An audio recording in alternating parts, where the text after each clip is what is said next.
Tonight from PNC Park, the first place Pittsburgh Pirates tied with the Cardinals for the best record in all of Major League Baseball. Get ready to host the Milwaukee Brewers, the start of a 6-game homestand. Get used to it. 12 of the next 15 games will be played here at PNC Park, and the Pirates are absolutely red hot. Greg Brown and John Wehner back with you. What a road trip for the Pirates. And John, we got a chance again to see Gerrit Cole. He won against the Angels. He pitches tonight. A lot of excitement, a lot of electricity in the air. What is it about Gerrit Cole that makes him so interesting for the Bucs?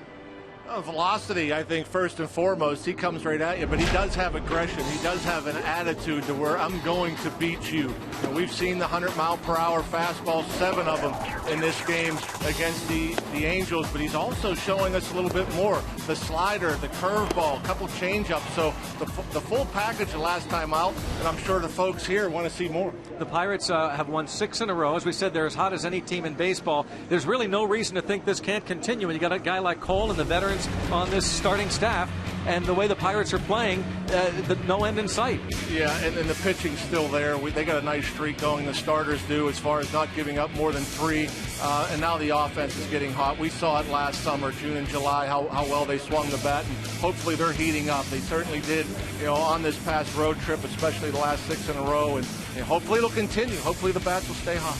Folks are coming in to see the Pirates. A free shirt Friday. Gerrit Cole is on the mound tonight. As we said, a ton of electricity in the air as the Pirates get ready to meet the Milwaukee Brewers, the start of a 6-game homestand.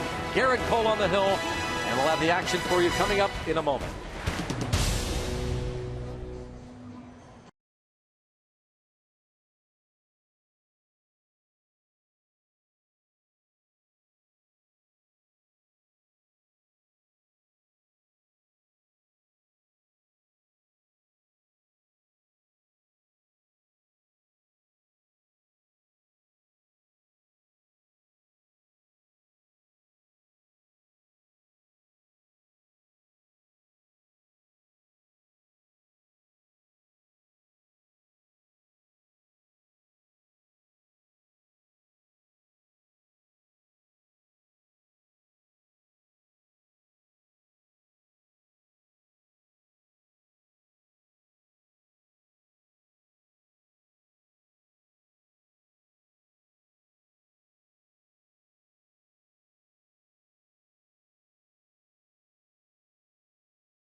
Root Sports is brought to you by Toyota.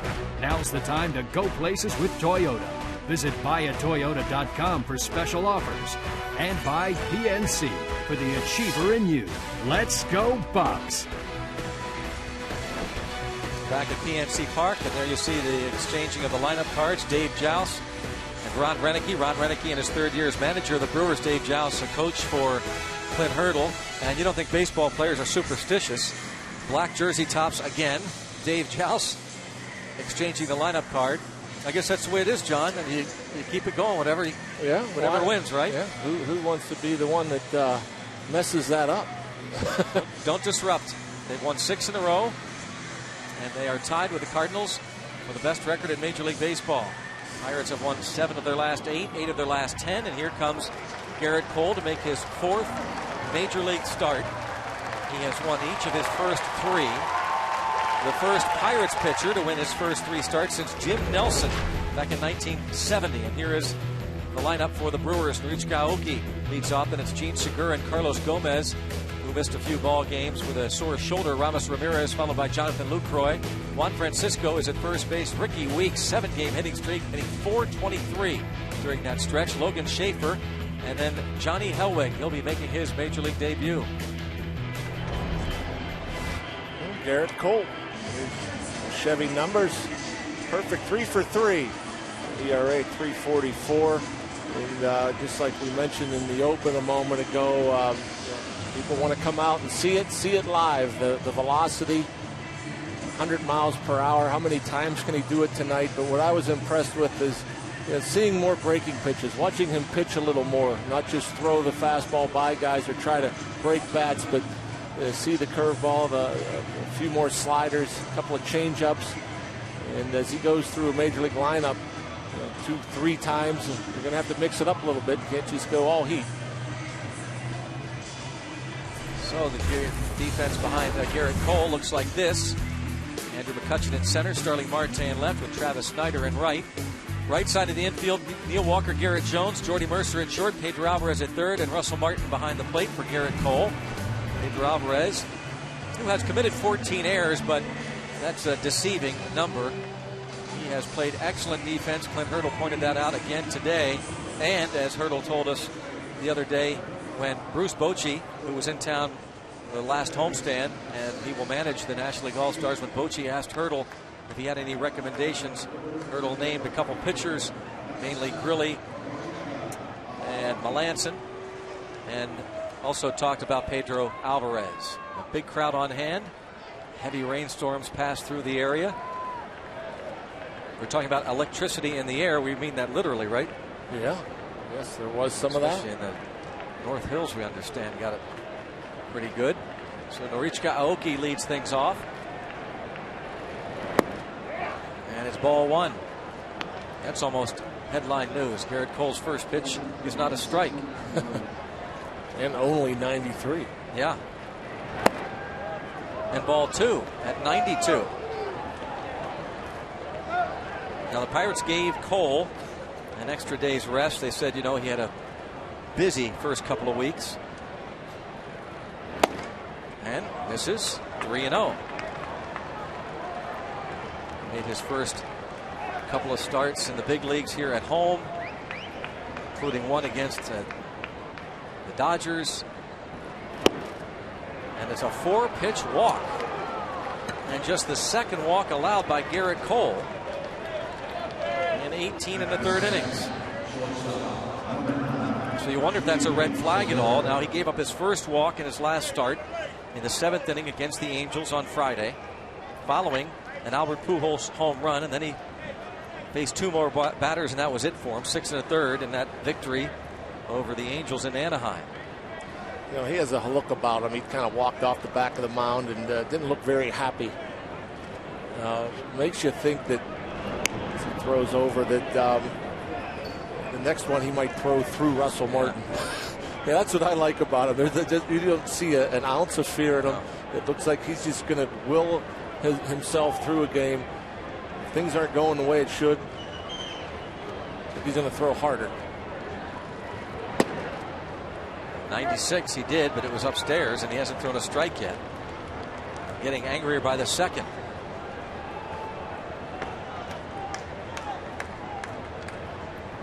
So you like to see the fiery Cole, but on the other hand, he has to fight those emotions. There's a strike at 94. Gene Segura has a 10-game hitting streak. The shortstop for the Brewers is hitting .332. That's the 4th highest average in the league. Yadier Molina, the Cardinals catcher, leads the senior circuit. And a couple of Rockies, Michael Kadire and Troy Tulowitzki. Bunts it foul. And it's 1 ball and 2 strikes. Dangerous young hitter. Can hit the ball out of the ballpark. He can drop a bunt down for a hit. He can steal you a base. He can drive you in runs and plays a stellar defense. Exciting young player.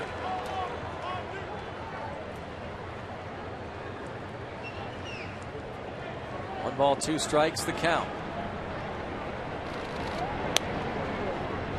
Aoki has stolen 9 bases. He's been caught 7 times. The Brewers do have speed on this club, mainly Segura and Gomez. Aoki can run, but those two are the real stolen base threats, Segura and Gomez. There goes Aoki, and it's hit through the hole. Aoki didn't see it, however, and maybe a great deke from one of the middle infielders, because Aoki stopped dead at second base.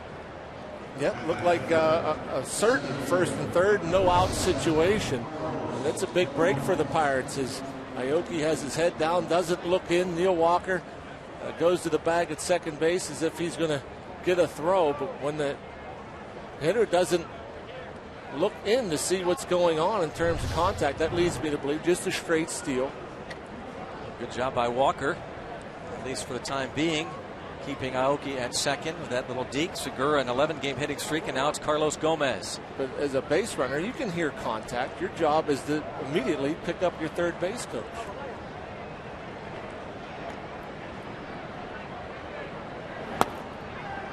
Ball 197, Carlos Gomez hitting .313. That's 10th in the league, with a dozen homers and 37 runs batted in, and he's hitting .361 this season against Pirates pitching.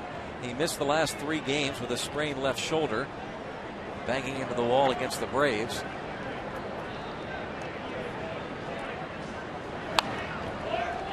One ball and 1 strike on Carlos Gomez.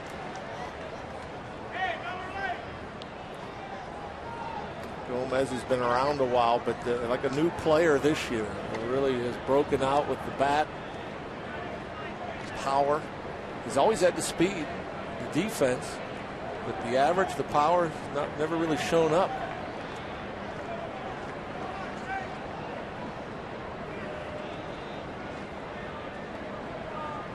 One ball, 1 strike, the count. 2 on, nobody out.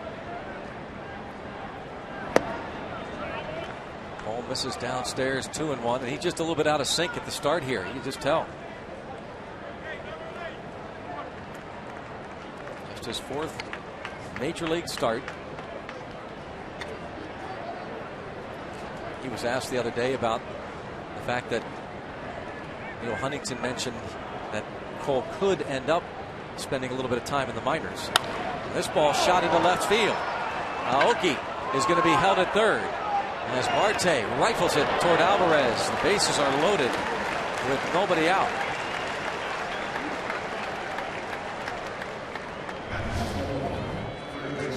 Comes right at Gomez with a fastball in, actually off the plate in, but able to crank it up, get the barrel out there early. Gets to Gomez quickly, however, or to Marte quickly, and with that strong throwing arm, nobody out. It's Cedar. A wise move, holding up Aoki. Garrett Cole in a situation here. The base is loaded and no one out. And Aramis Ramirez hitting .280. The former Pirate has hit 5 homers, 23 RBIs. Spent time on the disabled list this season.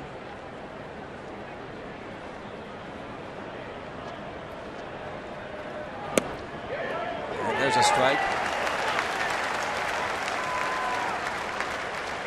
1-2. Marty Foster calling the balls and strikes. It's a changeup perhaps at 91 miles per hour.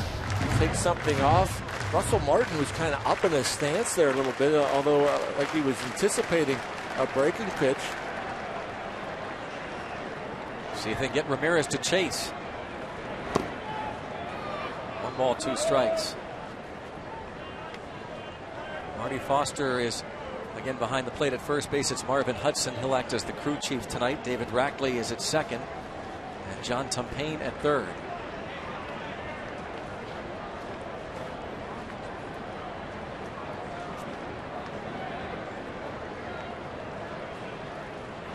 Oh, hit by a 96-mile-per-hour pitch, and it's 1-0 Milwaukee. RBI for Ramirez. Perhaps just trying to go in to maybe get a jam shot. No way Garrett Cole trying to hit Ramirez. A big jam here early. Ray Searage makes the early trip to the mound as Aoki scored. Ramirez being hit by the pitch. Segura and Gomez move up 90 feet.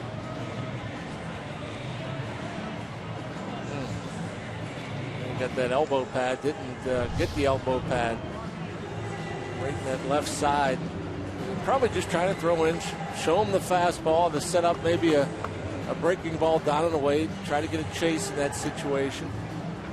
This is too far inside.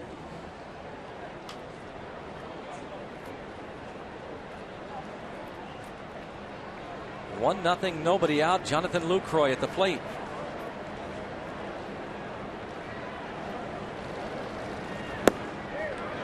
Brewers catcher takes a strike.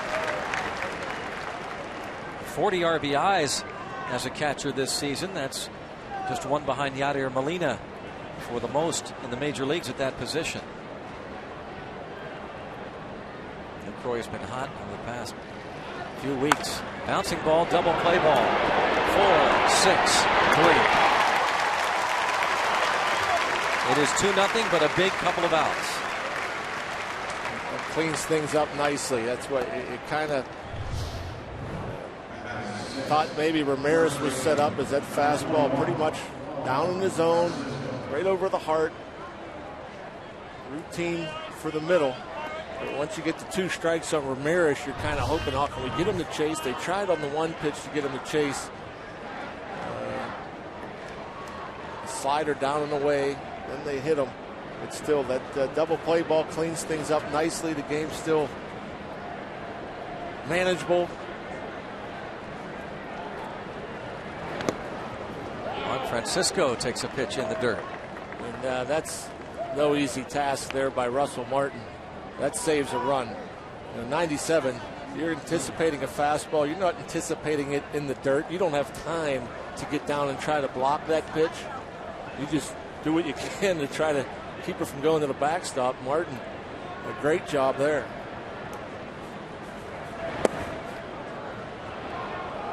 You can tell Martin holding it there for an extra couple of seconds. Thought that might have been a strike. 2-0.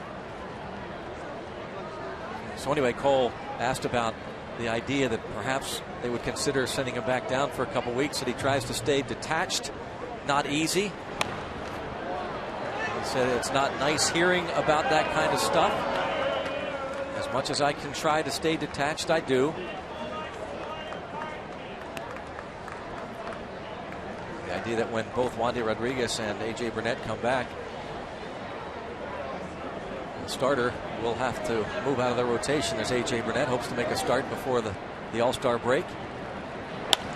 And hit the other way weakly, but Francisco will make it 3-0.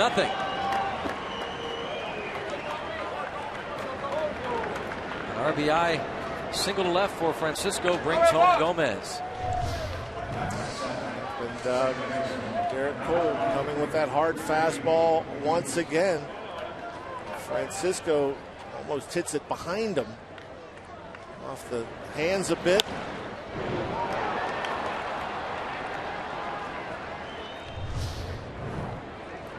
Francisco picked up from the Braves a few weeks ago. And now Ricky Weeks, who's had a phenomenal month of June. He leads all major league players in slugging, OPS, He's third in batting this month, .420. An 11-game hitting streak going. And he keeps it going. A line single to center.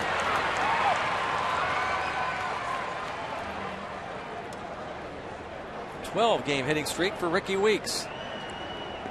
He hasn't been facing as many righties, or now he is, but during that streak, bit of a platoon situation for Weeks, but gets a pitch there, down and away from him. Looked like a hard slider off the end of the bat.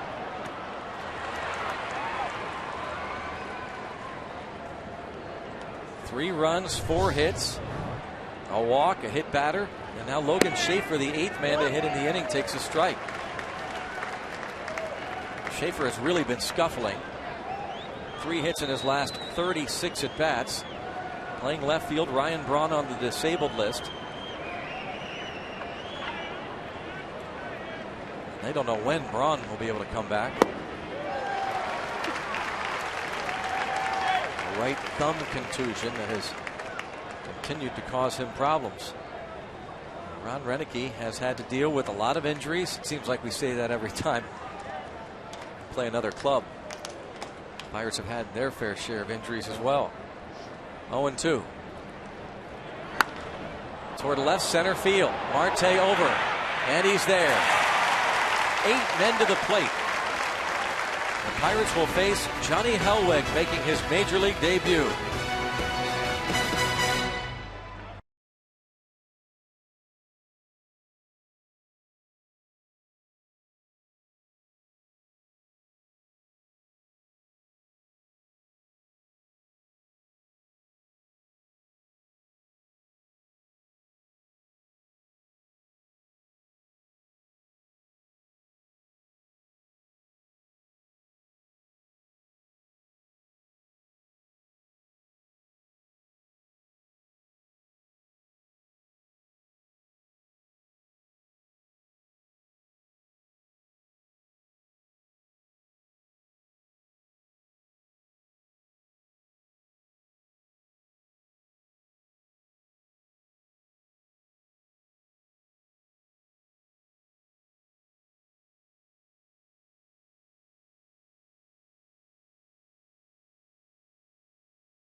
As they come to the plate, here's the starting lineup brought to you by Toyota.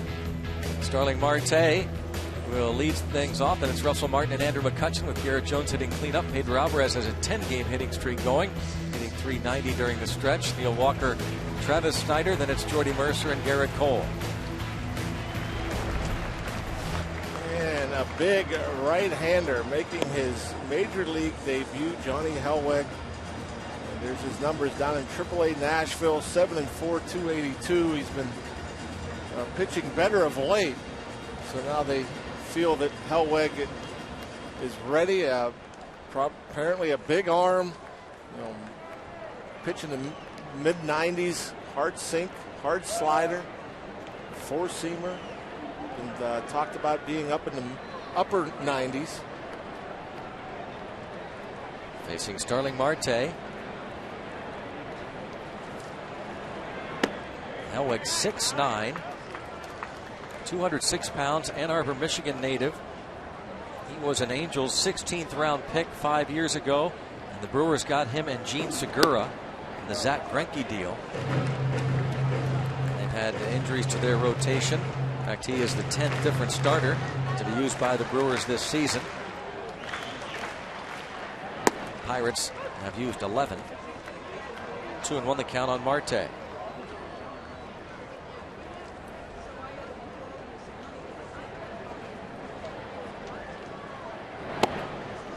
3-1. Control an issue for Hellweg, especially early going this season.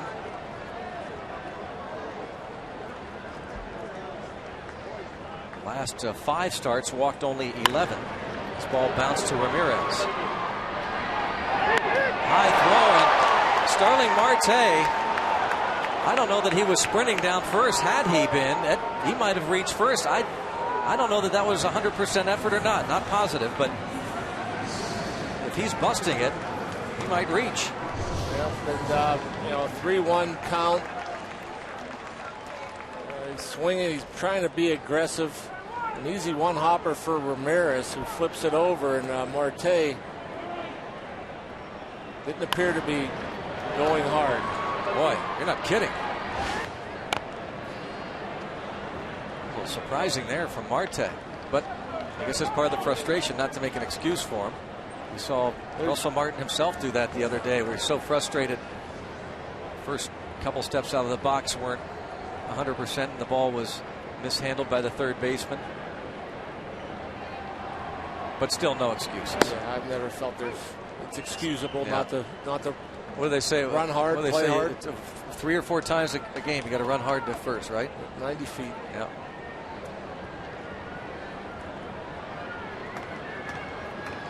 We saw, was it 2 years ago? Clint Hurdle scratched, I think, Andrew McCutcheon from the lineup once because, I mean, just he said he knows he made a mistake. It was a swing and miss. Strike 3. Yeah. But especially with a guy like Marte that can put pressure on the defense with his speed. If you get into that habit of not going hard, well, you don't put the pressure on the defense. Hellweg, his first big league strikeout, and I'll toss that ball out of play. It's Russell Martin, 2 up and 2 down.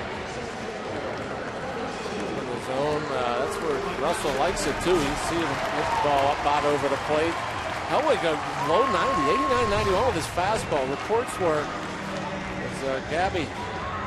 Yeah, Gab, it's a veteran, maybe. Yeah. Just what you were saying, John. Look out. 92 miles per hour. Yeah, Hellweg said recently that he's been pitching to contact more, and so not throwing as hard as he was earlier.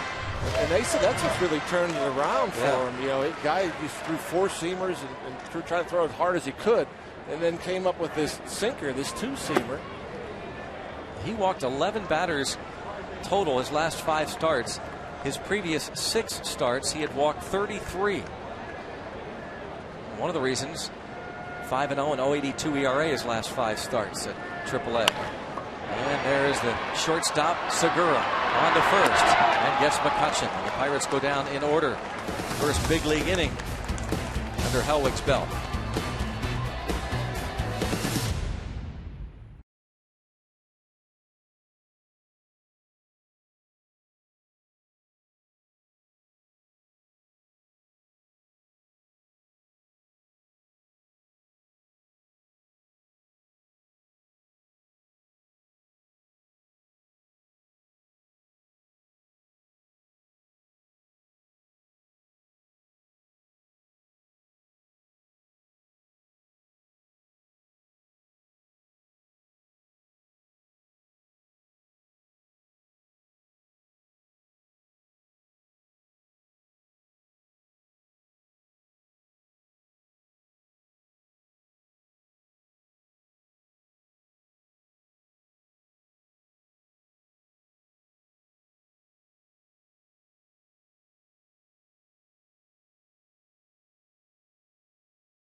Let me give you some very good news from earlier this afternoon where Pirates general manager Neil Huntington announced the signing of the Pirates' #1 pick in this year's draft. I'm talking about the talented 5'2" outfielder from Grayson High School in Georgia, Austin Meadows. That's right, Austin Meadows was in the house this afternoon to be announced as an official Pittsburgh Pirate.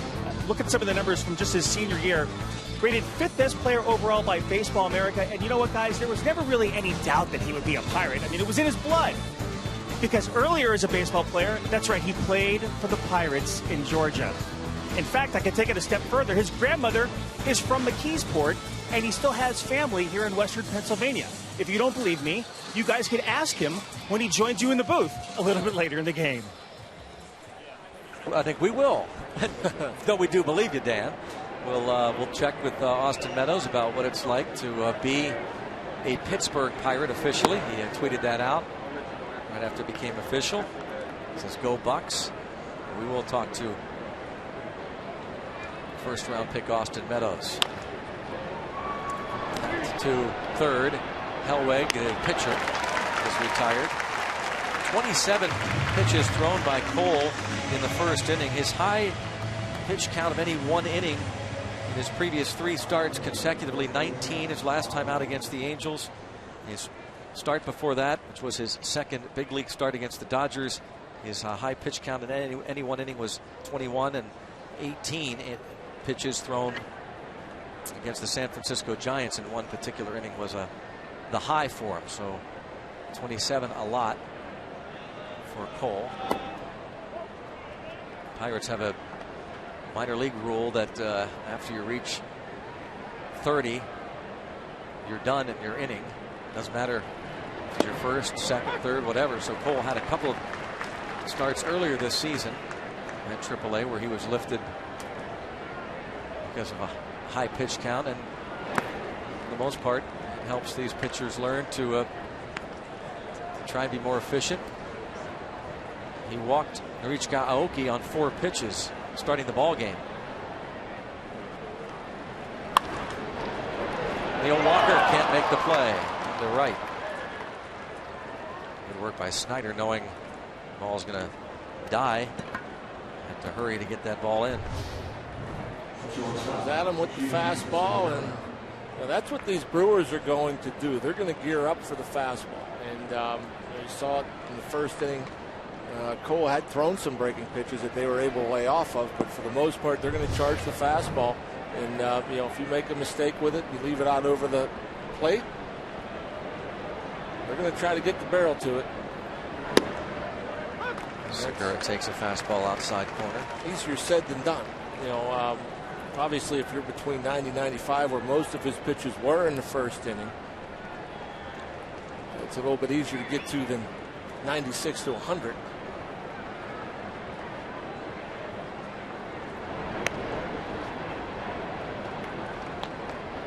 Aoki took off on a pitch to Segura in the first inning. So the right side of the infield was vacated. Segura grounded the ball through there.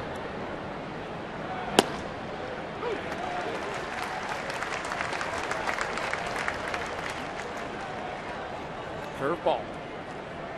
They will drop it in for a strike.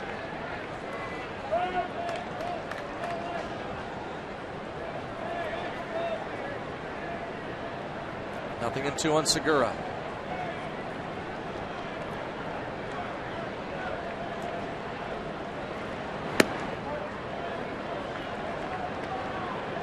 And that, I think, is the thing that's going to be interesting to watch as Cole progresses through his major league career, and how well does he locate his off-speed stuff. You see a guy like Verlander who comes up as a flame-throwing fastball curveball type, evolves into this guy that can throw any pitch in any count. 2-0 breaking balls, 2-0 changeups. Can add and subtract off his fastball. Ends up being the best pitcher in the game, not just because of the arm and the velocity, but because of how he's learned to pitch. Ball, just breaking ball, poked at. Sliding catch by McCutchen. Throw to first and safe at first base. McCutchen racing into right center field. Boy, you just can't teach speed. Andrew McCutcheon. This ball off the end of the bat a little bit, so it's even hard to read. It's tailing away as you see Andrew catch up. Lunging, wow, just an inch from the end of his glove.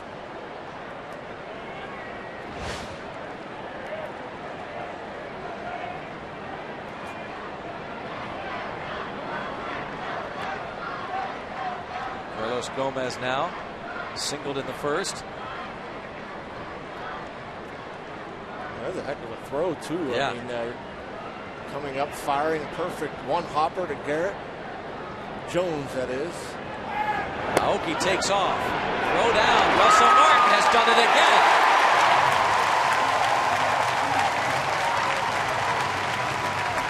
What a throw.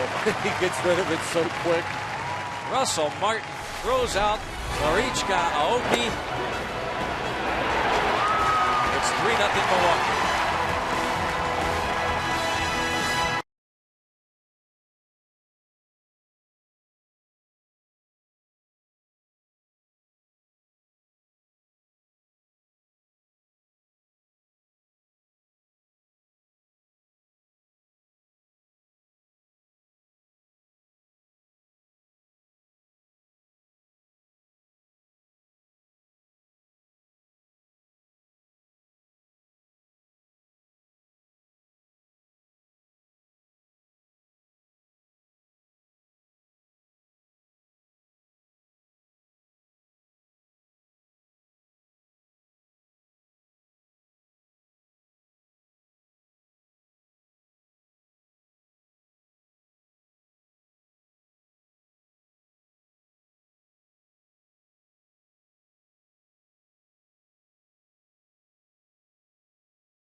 $7:15 after the game, Zambelli Fireworks, thanks to Duquesne Light. And plus, everyone's a winner at Pirates games on Saturdays, Eaton Park Scratch and Win Saturdays.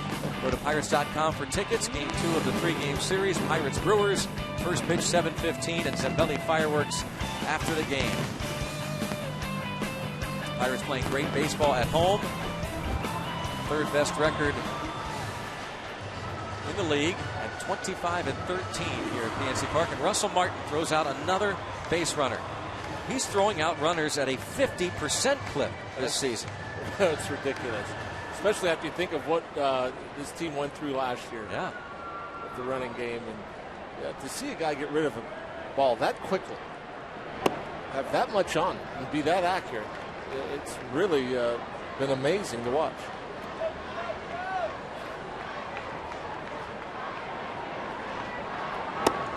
Garrett Jones, one for his last 12. Brewers are 3 for 8 in steals against Russell Martin. You'd think they'd shut it down.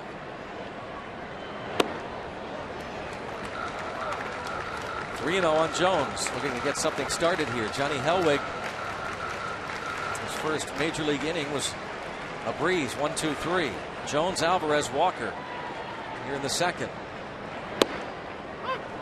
That strike in there. John was saying Hellwig a hard thrower, but has been recently keeping that in check, throwing more strikes with it. Reports that one pitch was clocked at 102 miles per hour in the minors. When you look at the minor league numbers overall, he helped the opponents to a 204 batting average. led the league with a 2.82 ERA. Now that's a hitting league. Nashville maybe not so much as some of the teams out west. And Garrett Jones beats the shift. A leadoff single for Jones. As Pedro Alvarez comes to the plate, good time for our Barrel Automotive League leader stats. In June, slugging percentage leaders, Weeks and Alvarez. Ricky Weeks, Pedro Alvarez 1-2. That's Yasiel Puig. He sure holds Carlos Gonzalez. Barrel Automotive were driven to be better.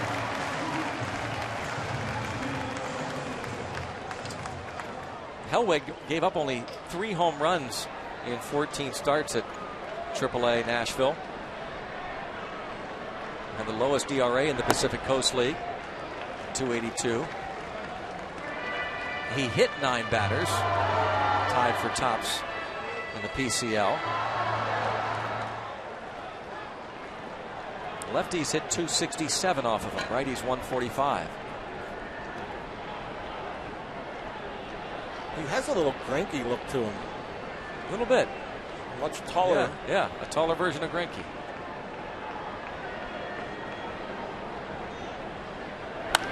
Line drive off the glove of Segura. Hit so hard.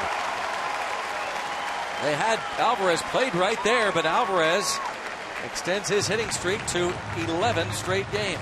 Take advantage. If Segura, obviously it's a base hit, it's a tough ball to handle, but if Segura is able to come up with it, it's easily a double play. But he decides to go to the side, olays it a bit. I don't blame him. El Toro comes charging at you. What would you do? Get out of the way.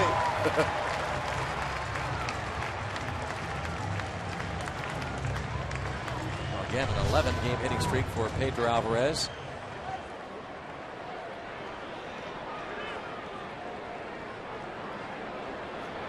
Now 2 on for Walker. Liner toward right center field. This will score Jones, and we'll see if the bull gets waved. He will be waved home. Neil Walker, a 2-run double. It's 3-2 in the second.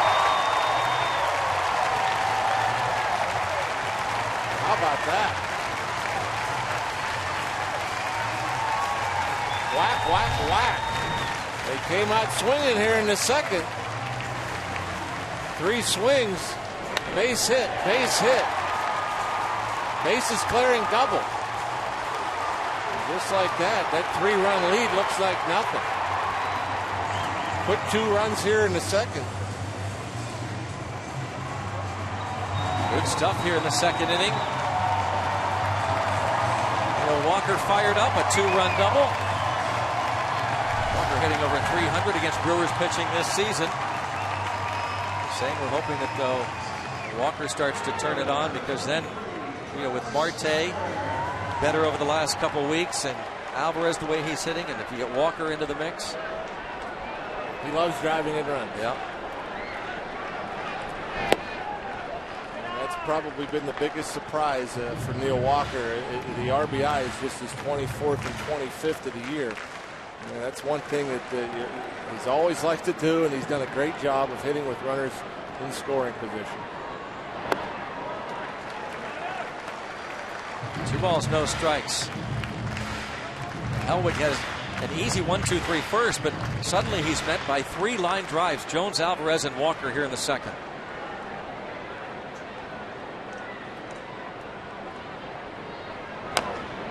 Tapped foul. 2-1.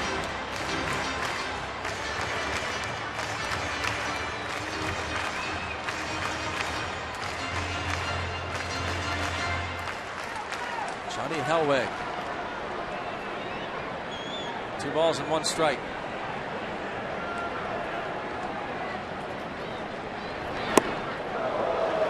And now 3-1. Travis Snider. Now you're in a good position there. If you're Travis, look for a pitch, you get the barrel out. Try to drive something to that right side. At the very least, you move Walker over. And who knows? Maybe trade places with him.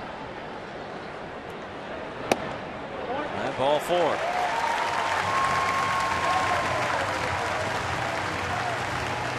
Elwick being tested here in the second. This 6'9", 24-year-old right-hander. This pitching staff for the Brewers has really struggled. ERA for Milwaukee is .420. The Phillies have the worst earned run average in the league, .421. Pirates have the best in baseball. Who would ever think the Phillies? Oh, incredible. Be down there.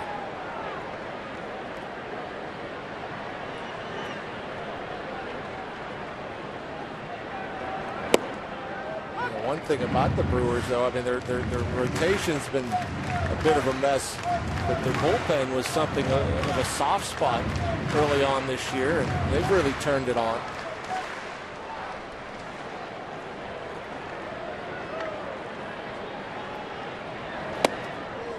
Decided Jordy Mercer.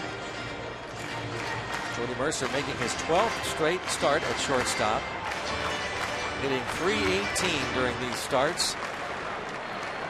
And batting .391 with men in scoring position this season. 9 out of 23. He had the big RBI against the Seattle Mariners.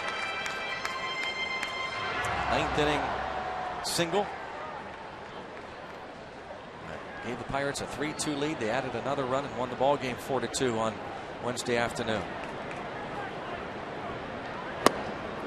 Well, that's the thing about Mercer, and since he's been in there every day, it seems almost as if every hit he has is a big hit. He's had so many. Yeah.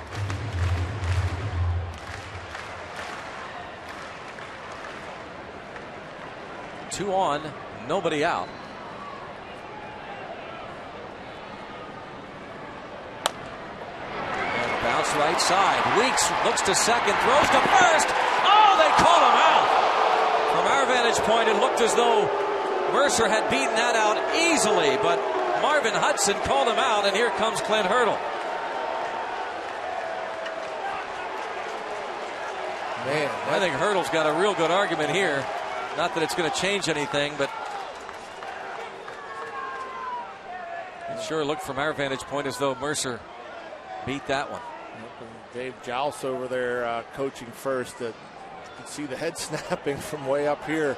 Obviously unhappy with the call. And Dave Joust normally on the bench, but Nick Leyva, we understand, has not been feeling well. So Leyva is on the bench tonight, and Rick Sofield moving from first to third. Here's another look. Not that you really need this. Pretty close. Pretty close. Looked as though Mercer might have beaten it.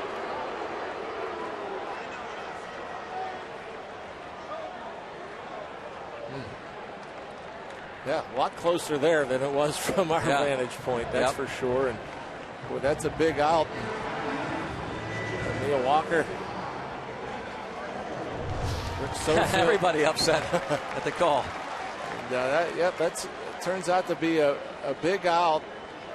Now with the pitcher Cole up, but we've seen it. Cole can handle the bat a little bit.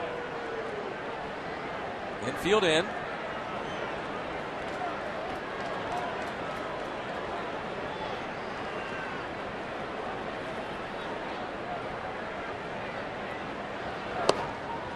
Takes ball one. What an unforgettable evening. His major league debut, June the 11th here at PNC Park. Came to the plate in the bottom of the second inning with 2 men on and 2 outs, and singled home Russell Martin and Pedro Alvarez to give the Pirates a 2-0 lead. He later said it was all luck. Ball and a strike on Garrett Cole. He was 0 for 6 in the minors with 3 sacrifice bunts. I was impressed the way he took pitches after falling behind. Lincecum, right? Yep.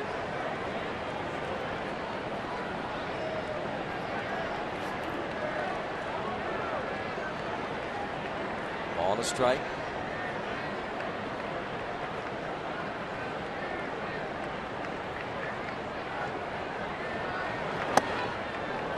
Two and one.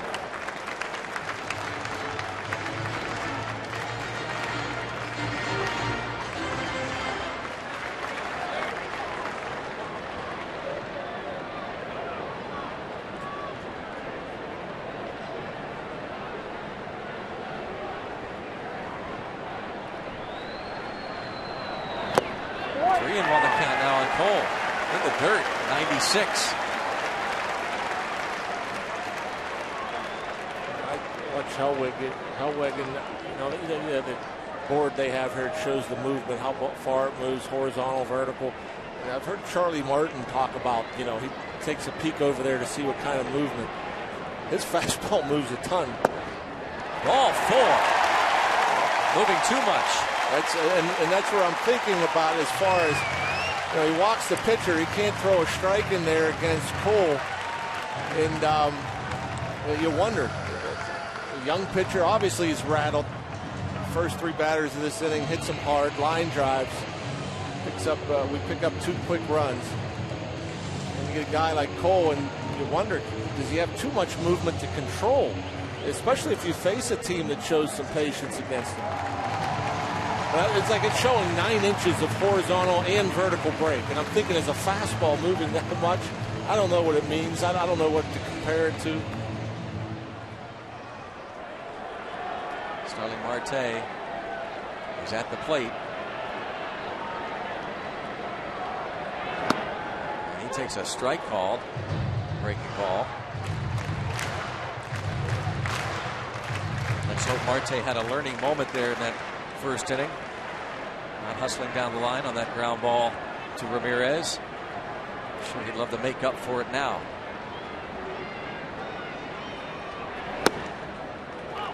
.97. 1-1.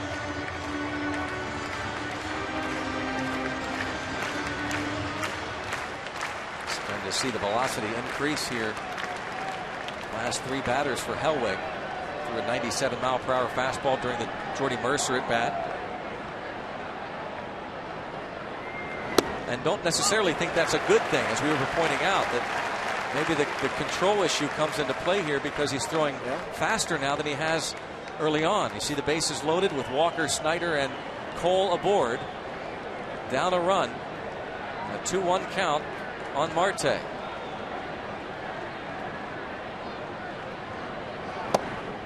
Definitely have to think that plays into it. As a young pitcher especially, he was throwing 89 to 91 in the first inning. And he kind of breezed through the first inning. And then all of a sudden you get into trouble. I think it's natural to want to throw harder. Well, it's like you say when you guys get into slumps, you start to grab the bat tighter. You start to grab the baseball harder and throw harder now. And this ball fouled off at 96. And it's 3-2 on Mercer.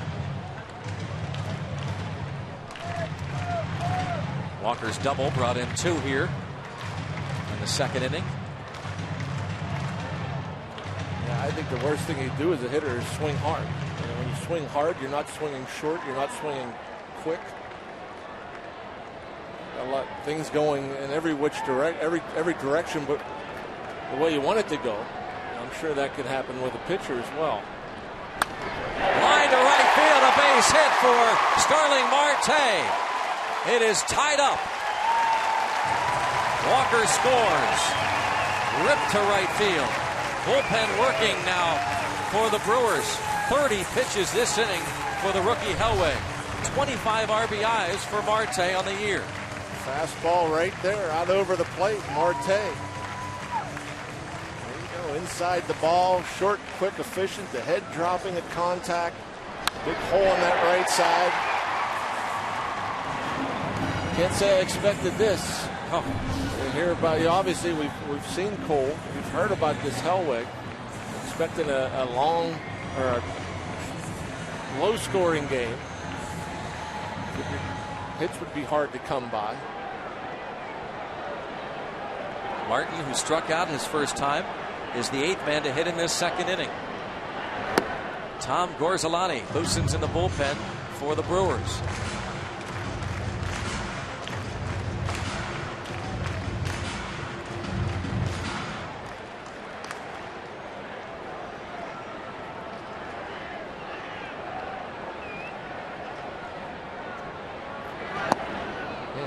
Out in front, 0-2. Going with the breaking ball, 2 straight curveballs. First one down and away. 0-1 through the front door.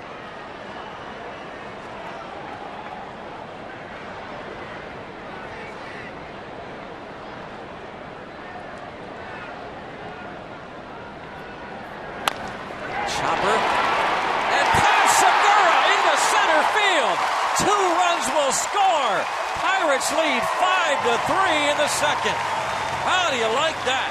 Love it. Well, Segura a bit hasty, charging this ball, thinking it's an inning-ending double play, and then he got himself in a bad position. Just a chopper.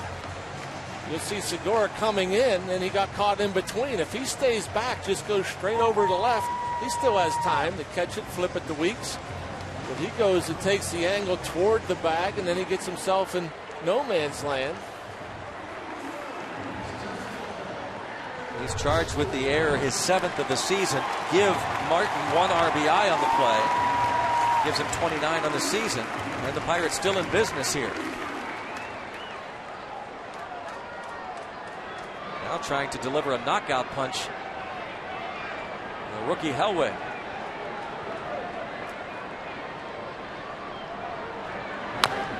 Chopper. Here comes Segura. And it's past him.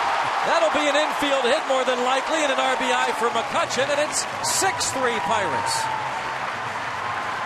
Segura feels like they're picking on him. We have seen nothing but stellar defense from Segura in every game that we've played against the Brewers this year, and this is an inning that he won't forget. He wants to forget this inning, but he won't. I don't think he had a play on anybody. The speedy McCutchen's going to beat this out, but failing to get glove on it. It started all with a Pedro Alvarez potential double play ball with 1 on and nobody out. You see McCutchen going hard. Segura had no play. So it is an infield hit and an RBI for McCutchen, and it is 6-3, and now Garrett Jones, who started this inning, with a line single to center.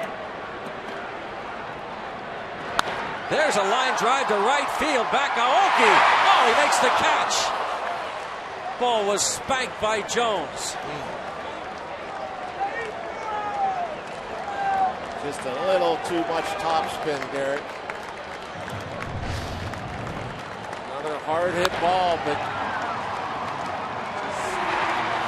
didn't get up.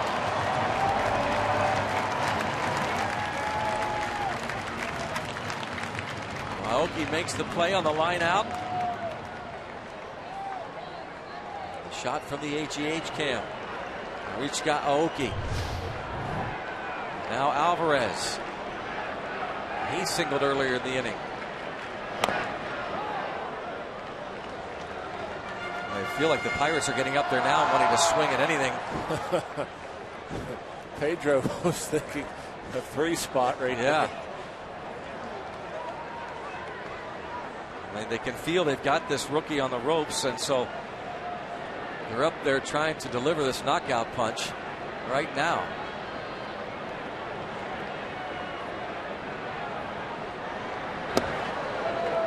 '97 Lucroy diving to stop it. 1-1 on Alvarez. He is tied for 3rd in the league in homers, tied for 7th in RBIs. No third baseman in the National League has more homers or ribbies than Alvarez. In fact, only Miguel Cabrera of the Tigers in all of baseball has more homers or ribbies at third base. 2 behind Dominic Brown and Carlos Gonzalez, the league leaders in terms of homers.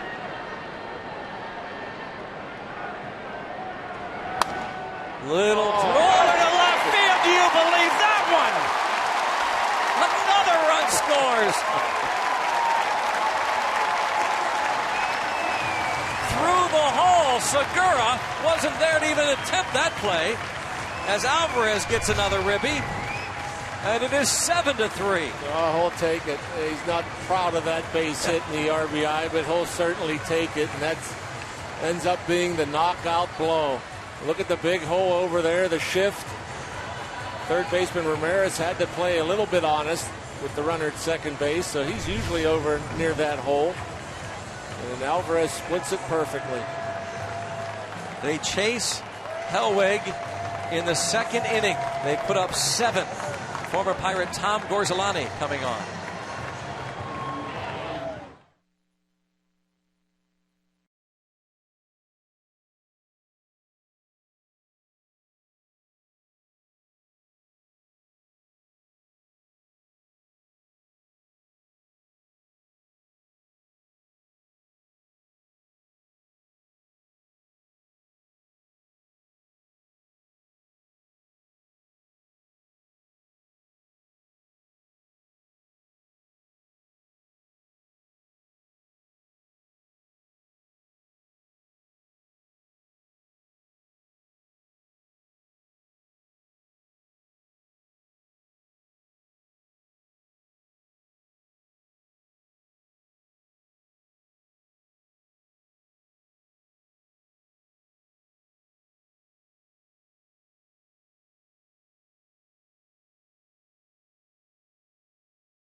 Down 3 in the first inning. But a 39-pitch second inning for Johnny Hellwig. And he is gone. A big crowd on hand to see Garrett Cole and the Pirates begin this homestand. And former Bucco Tom Gorzelani has pitched well. Yes, he has. And we'll see how long he can go. I'm sure Ron Renicky didn't want to have to go out there and get his rookie pitcher so early. Alvarez 2 hits in the inning. 7 runs, the most in any inning this season. Previously, the Pirates scored 6 in the 8th inning back on April the 14th against the Cincinnati Reds.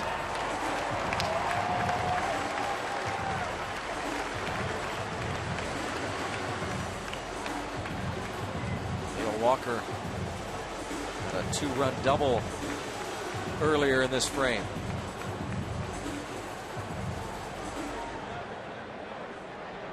Two outs.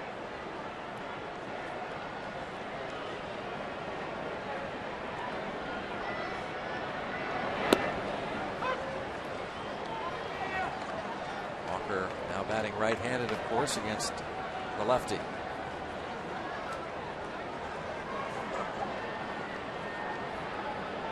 .178 batting average from this right side of the plate for Walker. To first. Francisco will make the play. 7 runs, most in any inning this season.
Start 1, 2, 3.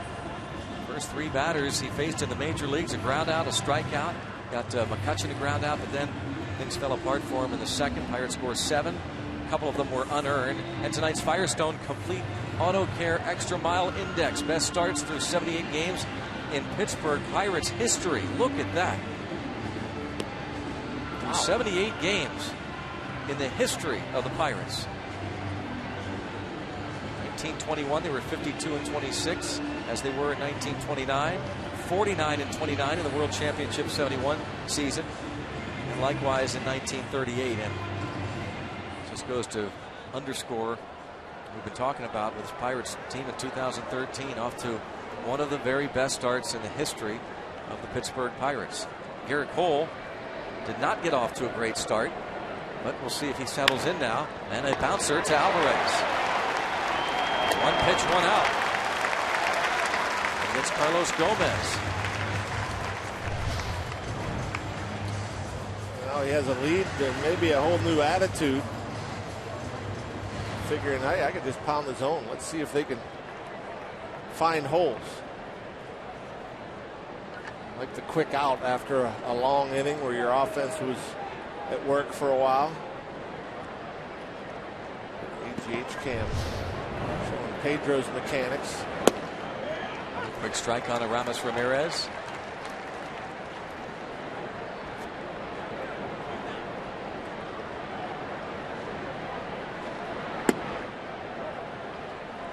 One and one. Ramirez hit by a pitch in the first. He has 2 out of 22 this season against Pirates pitching. And a nice play. What a play by Walker. What a play by Neil Walker that was. Well, he went a long way for that ball. Off the bat, it looked like it was a sure single. I'm thinking, oh, maybe he'll try to dive and see if he can get up and make a throw. But well, this ball was hit fairly hard up the middle. And Walker makes it look easy. Moving far to his right. Yeah, the good ones. I've always said the good ones make the hard play look easy. They don't always get the credit. Or maybe the awards, but they certainly help a pitching staff. Cole noticing that right away.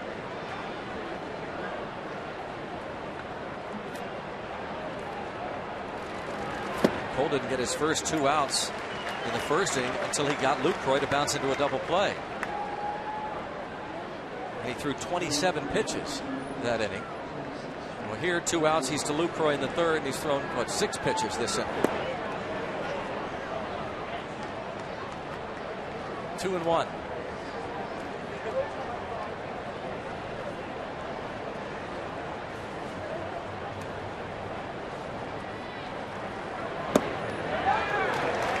For a strike.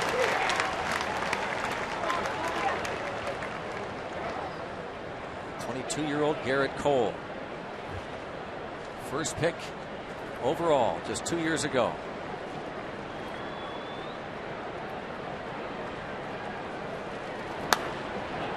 Lucroy reaches out, fouls it off.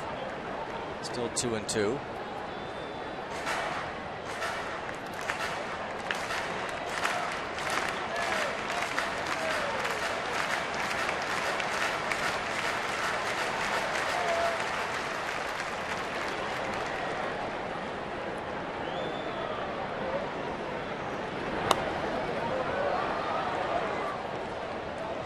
Catcher fouls off the breaking pitch from Cole. Left that curveball up and in a bit. So Cole's start would have been Wednesday. They went the regular 5 days, but they decided, the Pirates did, give him an extra day's rest. And a foul tip and a strikeout. No. Home plate umpire Marty Foster doesn't buy it. We could hear it. Martin tried to walk off with it. And he may have been able to sell it a little better if he showed it to him and rolled it and ran off. But, that would have been good. Yeah, he kind of just, clearly see it bounce there. He kind of got up, kind of walked. I think Foster noticed something a little different. Still 2 and 2. 3-0. Garrett Cole, the first Pirate starter to go 3-0.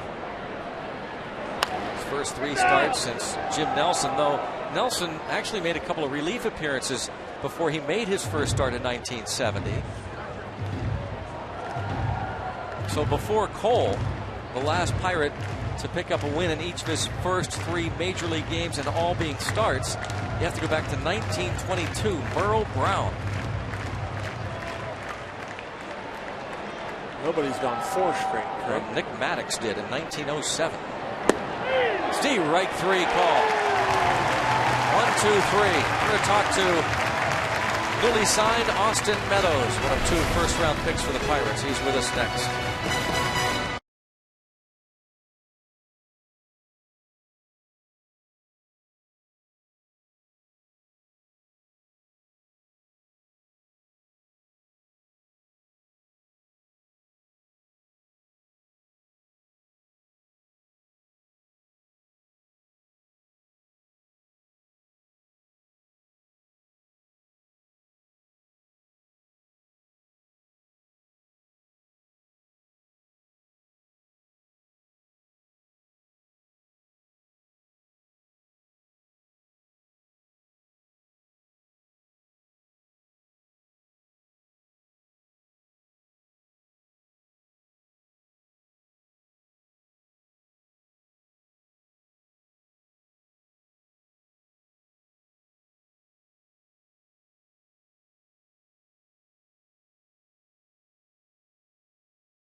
Well, Austin Meadows, what a day.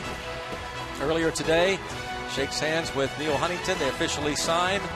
And Austin Meadows, one of the 2 first-round picks of the Pirates, and the 9th overall choice in this year's draft, is a Bucko today. And Austin, I know you tweeted out officially a Pittsburgh Pirate Go Bucks. How's it feel? It feels great. I'm just ready to get out there and start playing. It's just a great feeling to have, all the support I do. And I'm just ready to start playing.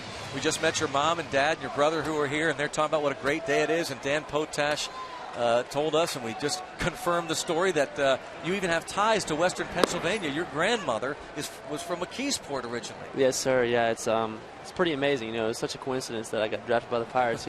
My brother actually called it a week before the draft. He actually called getting drafted by the Pirates. So it's a great fit for me. I'm excited for it. Well, that's really neat. We're with Austin Meadows, the outfielder from Grayson High School.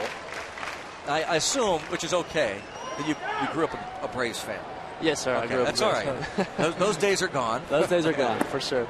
Well, he wasn't even born when all the bad things happened with the Braves. That's right. That's right. It's a good point. I didn't even thought of that. Yeah, so he can't have any recollection. Oh, my goodness.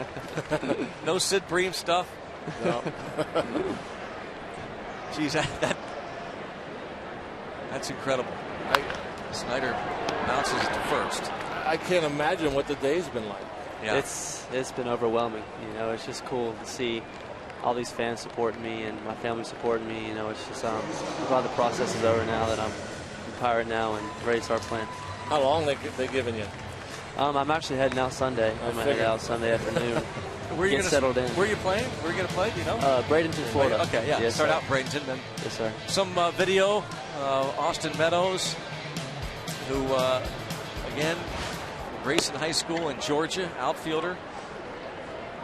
Have you thought? I'm sorry. Go ahead. I was going to say, Austin, this is a terrible question to ask you, but I ask all these first-round picks that we've had over the last few years about goals, and have you thought about? I want to be right here at PNC Park playing for the Pirates by year blank. Have you thought about that? I have not thought about that, no, but I'm going to work my best and, get up here as fast as I can. I know they're very patient with the program, the Pirates are, so it's good to have that development system and all that support. So I'm excited to get here as fast as I can. Did you happen to notice that the short porch here is a left-handed power? There we go.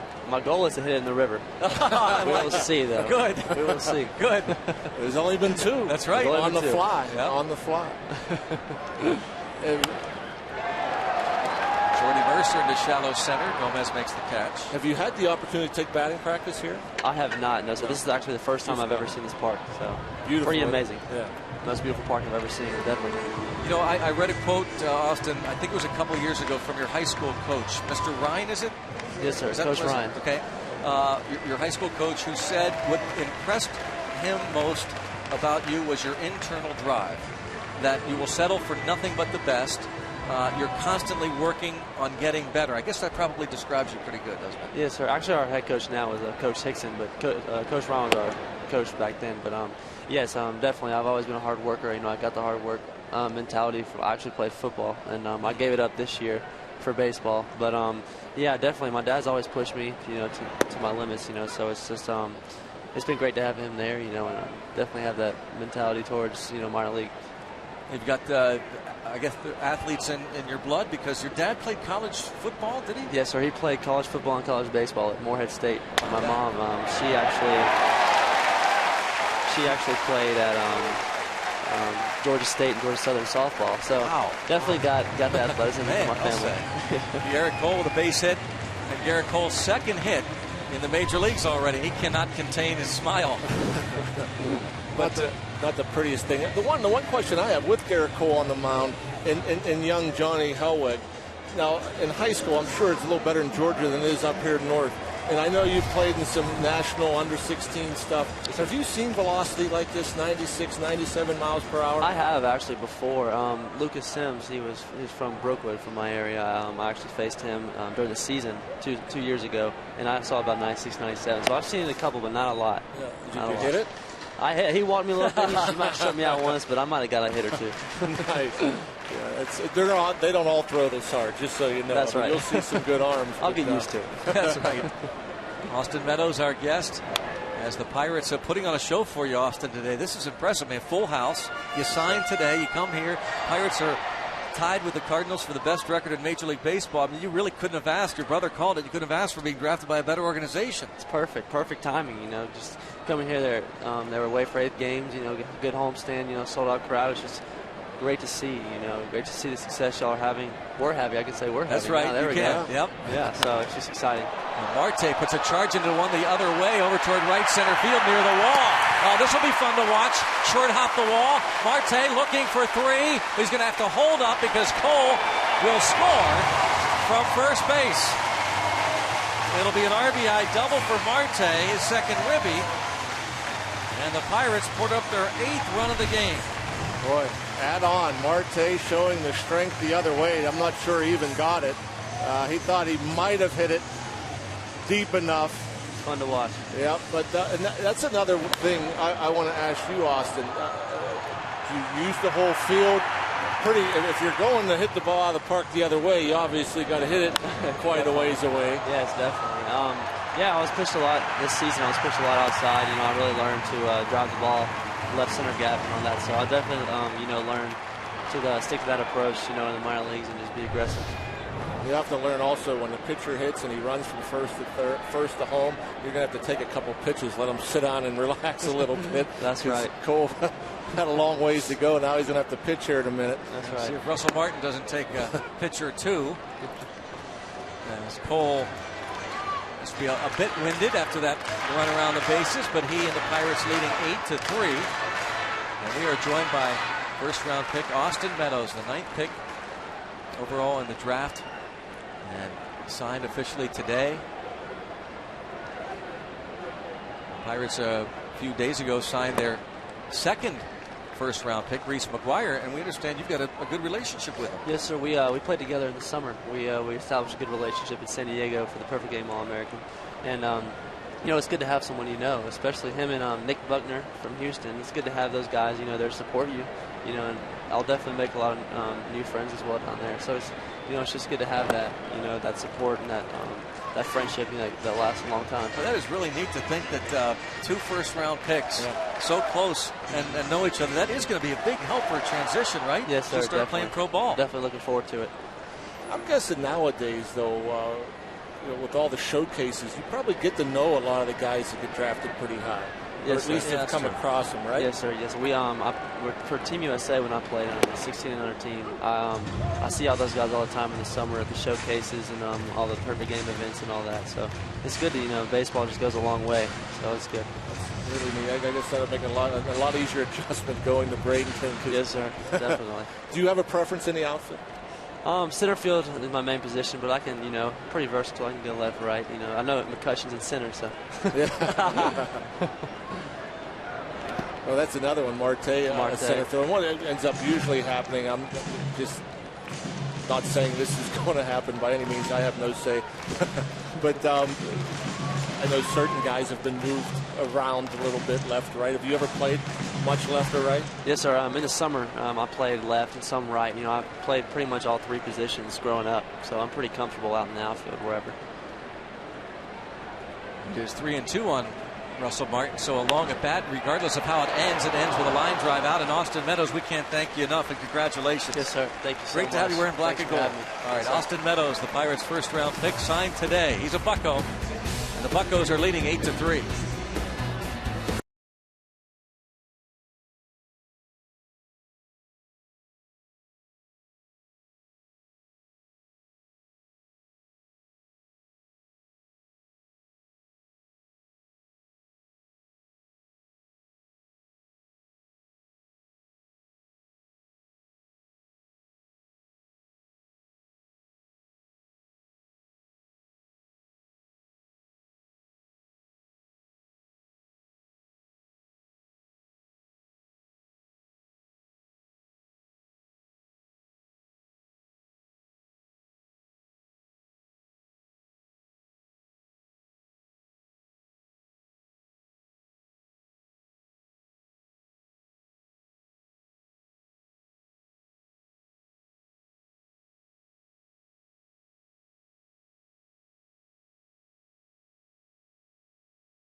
on Root Sports is brought to you by Day Automotive.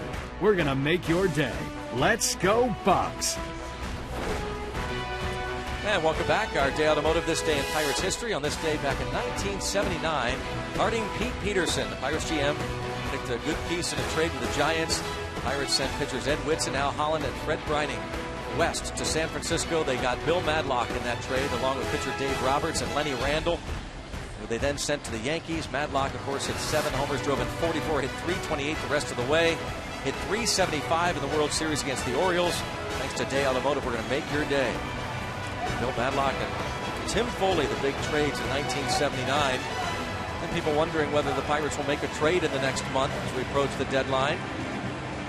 It's always, I'm sure, the most difficult part of, one of the most difficult parts of being a general manager is deciding if you need to make adjustments, improvements. Do you want to worry about chemistry? They're fine at third base for a long time, certainly. But that's one of the things that Neil Huntington has talked about. He thinks, maybe I disrupted the chemistry last year, but as we pointed out to him the other day on the radio side, John, maybe he did, but one of the reasons why the Pirates are playing as well as they are now is because of some of the additions he made last summer. I mean, Gabby Sanchez and Travis Snyder have been big contributors, and Wandy Rodriguez, who will make perhaps his final rehab start on Monday for rejoining the rotation. There's Wandy.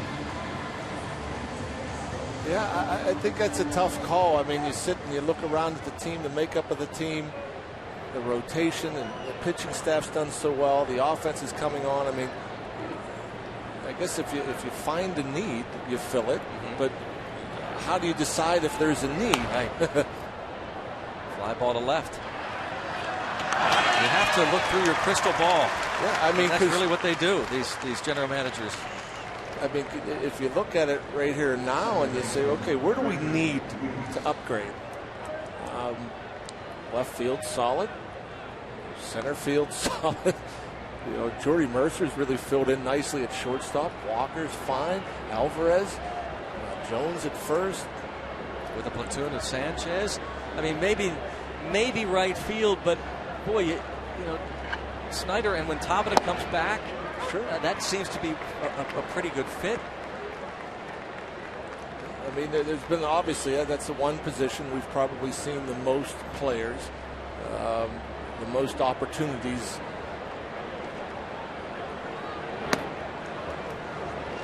But, obviously, the best record in baseball. And then again, a lot can happen between now and the end of next month. We asked him about the Giancarlo Stanton rumors, which cropped up because of a blog, a national sports blog, a little over a week ago. And he said, first of all, we don't even know if Giancarlo Stanton would be available. Because, as he said, you hear so many rumors, but you really don't know for sure, unless you're the general manager, what is really out there and what's being offered and what their asking price is. Well, we heard some of the things that some teams were asking for last year were outrageous. Well, I thought what the blogger was suggesting was a bit outrageous. Yep. I mean, some teams asked for this guy, Garrett Cole. Alvarez lets Mercer go after it. He does, and he gets Ricky Weeks.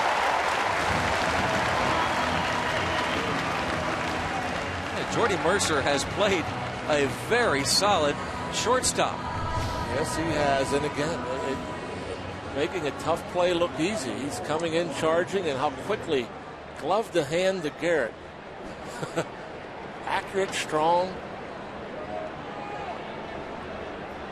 Certain guys will go with both hands down there around the glove so you can get it out of there. But that's hard to do. To flick the ball from your glove to your hand while you're throwing off balance and to get a good grip on the ball, that's not easy.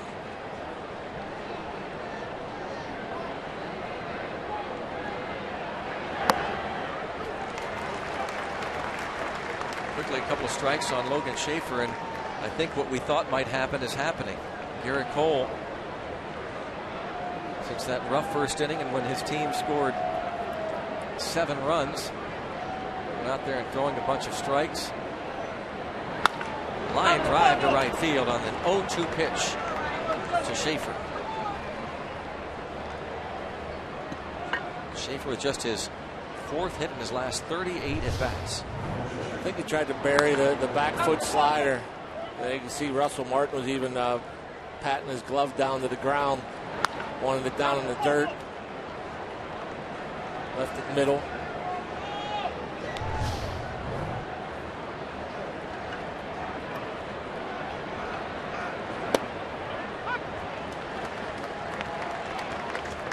Tom Gorzelani, the new pitcher.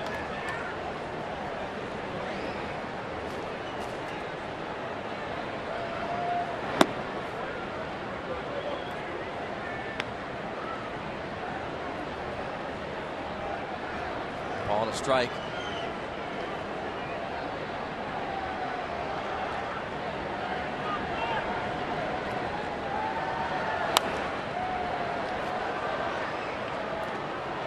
Ball 2 strikes on Gorzo.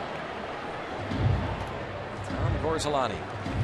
The Brewers signed him to a 2-year, $6 million contract. For just kind of like middle relief.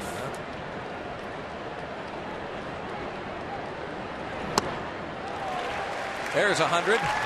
Garrett Cole reaches the century mark as he strikes out Gorzelani. The Pirates lead 8-3.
Classics. The Pens avenged their 2008 finals loss with a victory over the Red Wings in Game 7 of the 2009 Stanley Cup Finals. You'll hear from Sidney Crosby, Max Talbot, Bill Guerin, Craig Adams, and Chris Kunitz. While you relive the Pens hoisting their 3rd Stanley Cup, Sunday Night Classics, Pens return to glory, Sunday at 8 on Root Sports. And here on Root Sports, the Pirates and the Brewers playing Game 1 of this 3-game series. Fired up to see Garrett Cole make his 4th Major League start.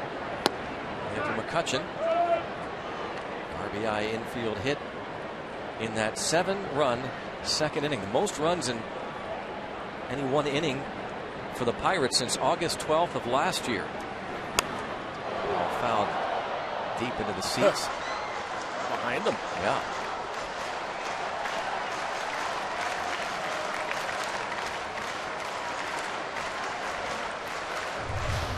That ball end up above the World Series suites.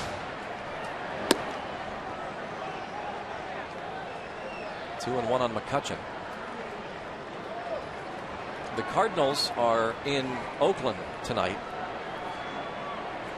Shelby Miller will start for the Redbirds against Bartolo Colon. Off the end of the bat and bounce to first.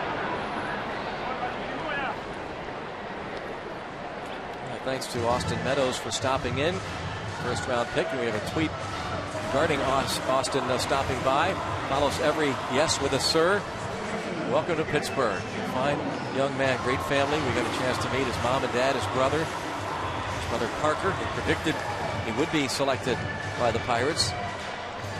By the way, Parker's 5 years away from being draft eligible. All right. Did he point that out? I asked. Very nice gentleman. Yeah. Man, nice kid. He said it's the perfect time to join this organization. It's a great fit.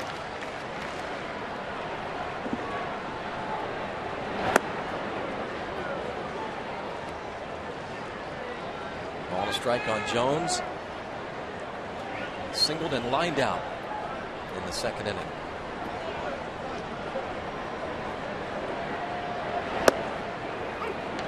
Orsolani putting up zeros after the 7 spot in the second. The Pirates did score on a 2-out double by Marte in the third inning, and now Orsolani strikes out Jones. It's his first strikeout. Orzo keeping everything away. Slider there, breaking out of the zone. Still has the velocity that we saw when he was a Pirate. It's in the low 90s.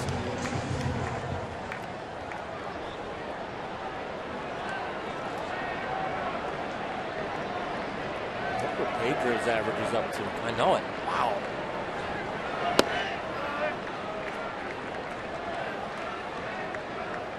What a big hit he had. You know, we're talking about the home runs and the RBIs. The average is going up because he's not just hitting the homers, but the big 9th inning single off the lefty the other day that led to the base hit by Mercer. Alvarez scoring the go-ahead run. Hanging in there against lefties, and that really doesn't matter at this point in time who's up there. The average still below 200 against left-handed pitchers overall, but with the slow start, it's because laying off of pitches like that's I'm sure makes Jay Bell proud. You don't see Pedro up there swinging when the ball leaves the pitcher's hand. He's tracking it, he's recognizing, and he's laying off the tough ones.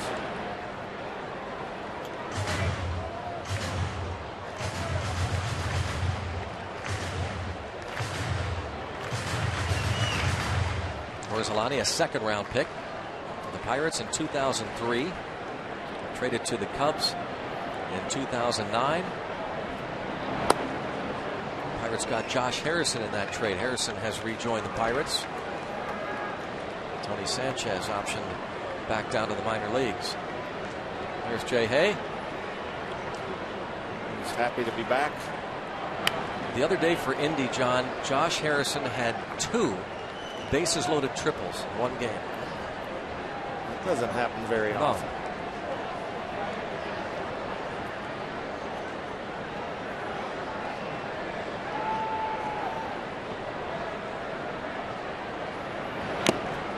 Orsolani gets a couple of strikeouts. 1, 2, 3, and on to the 5th. 8-3 Bucks.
3 Buccos as we head to the 5th.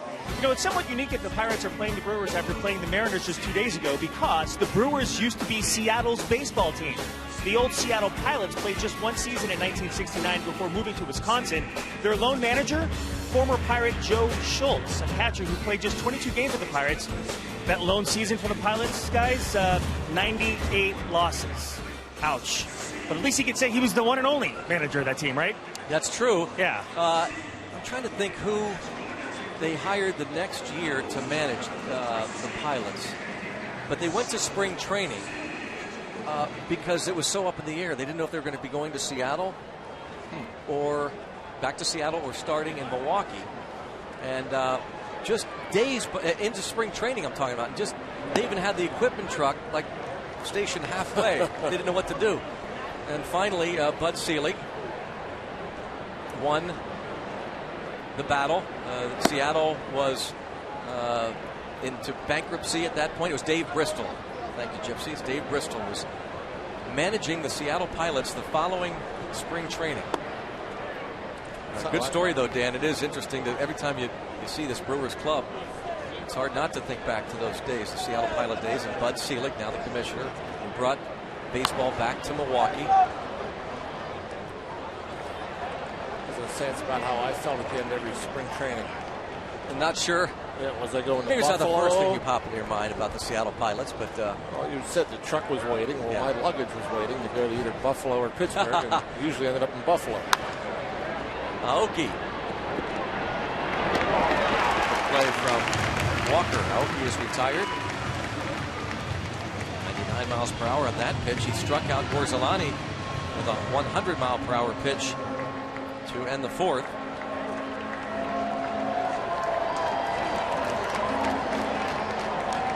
Is that the it's not the coal train, that's the coal boat. Bucco fans on the Gateway Clipper.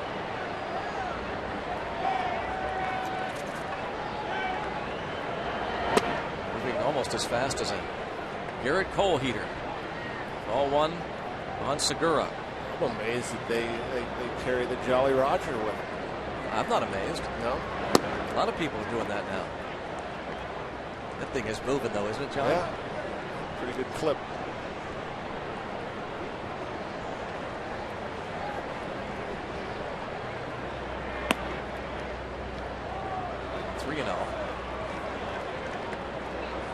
Where are the Reds tonight? They're in Texas.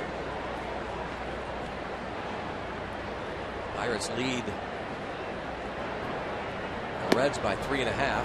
Pirates and Cardinals lead. Ball 4. The celebration of the Pittsburgh Pirates Autograph and Memorabilia Show, presented by Hunt Auctions, takes place tomorrow. Pittsburgh Marriott City Center, 9 a.m. to 5 p.m. Public appearances by Andrew McCutchen, Bill Mazeroski, and more, including Garrett Jones, Starling Marte, Candyman, John Candelaria, Bob Robertson, Steve Blass.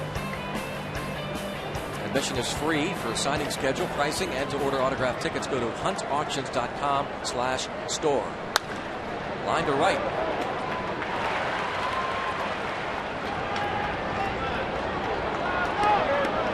Base hit for Carlos Gomez, his second hit. Is that why Steve Blass is not here tonight, by the way, getting ready for the autographs tomorrow? I assume so. Okay. Or is it the Mario Lemieux golf tournament? I thought he was waving that flag on that Oh, boat. it could have been. Could have been Blass. No, he's golfing. It's nice of you to offer to work for him tonight. I did not offer. Oh.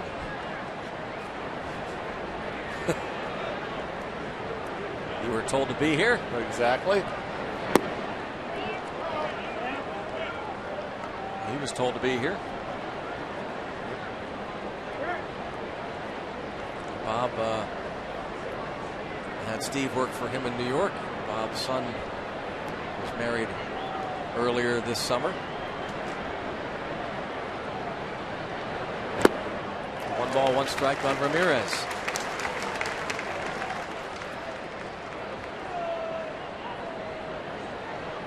It's going to be interesting to see how Clint Hurdle and the Pirates handle Cole while he is here. And maybe he does stay up the rest of the year. But while he's here, we're giving him the extra couple of days between starts. Ground ball to second. 4-6-3. Double play. To the bottom of the fifth. 8-3 Pirates.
On Root Sports is brought to you by Barrel Automotive.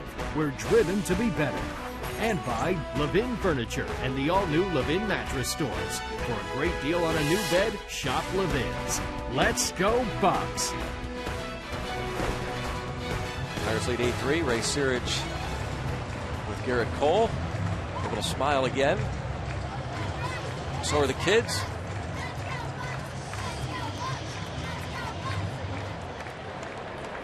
Skies, for the most part, cleared up. Beautiful. Tomorrow night, game 2, the Sunday afternoon ball game against the Milwaukee Brewers. Features Charlie Morton against Kyle Loesch. Off day Monday, and then 3 with the Phillies. Tuesday night, Wednesday night, and then the 4th of July matinee game. Pirates.com for tickets.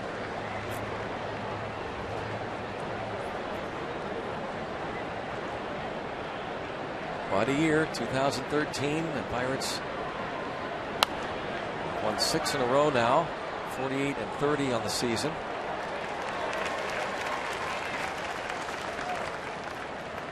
Bucks and Cardinals 3.5 up on Cincinnati.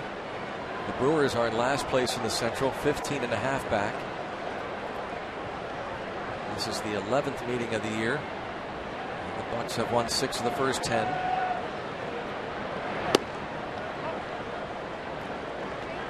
It's nice to kind of have the upper hand against these guys after all the trouble the Brewers gave the Pirates over the years.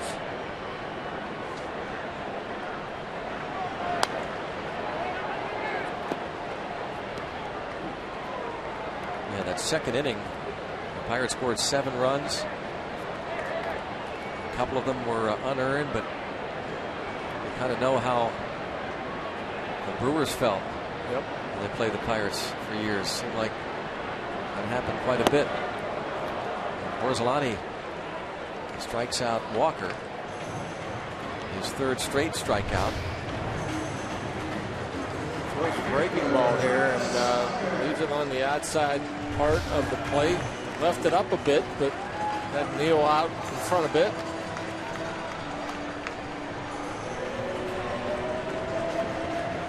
Another left-hand batter, Travis Snyder.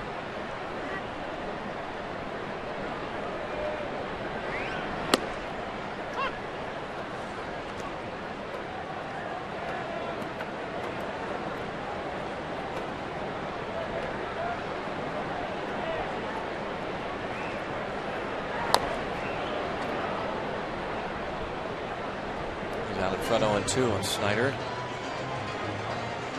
Got him pretty good. Knocked them down. These are never fun. Out in front, right off the top of that right shoe.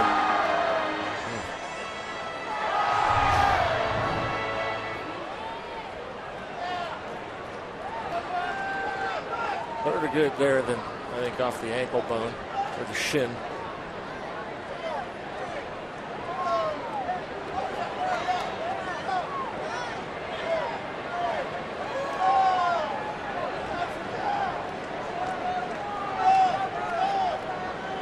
Get back in there. And down on strikes. 4 straight punch-outs for Gorzelani.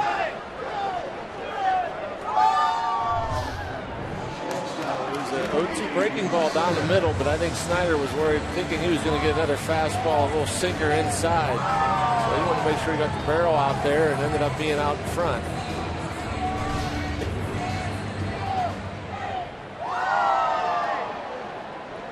Gorzelani pitched on Wednesday against the Cubs, a couple of scoreless innings.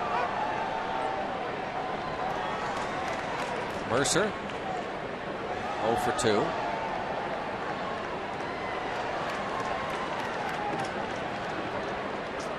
Guessing you read that note where they're second in the National League, their bullpen. Brewers? Yeah.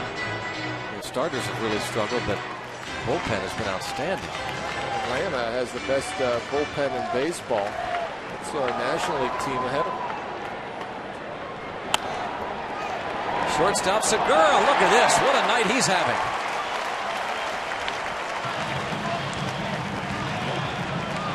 Can't seem to catch anything.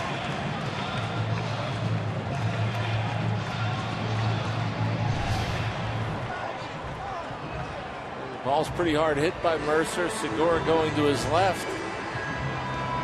Just caught him in the palm of the glove, it appears, as opposed to in the pocket. Mercer will take that hit. Absolutely.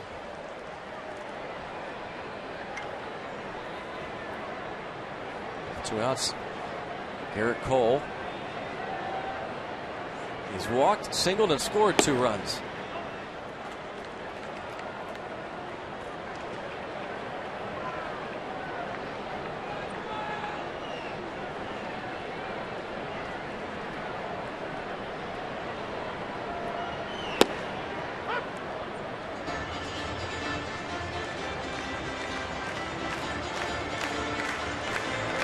Gorzelani, after seasons with Pittsburgh and traded to the Cubs, spent parts of 2 years with the Washington Nationals. Mainly a reliever these days.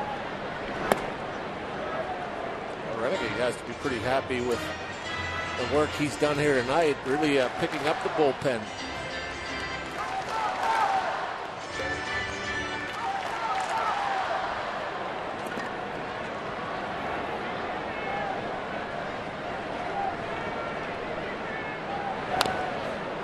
Played last night and lost 7-2 to Matt Garza and the Cubs.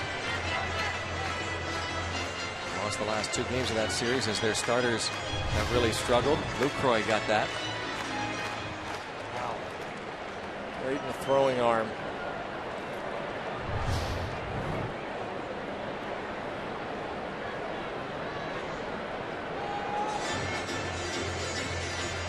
That's no fun. Missing that, looked like it appeared to miss the gear completely. And that almost, I'm sure that has to feel a little heavy, that right arm.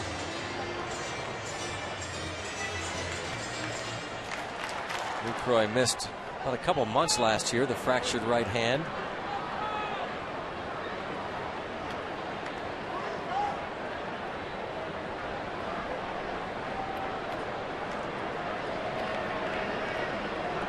2-2 on Cole.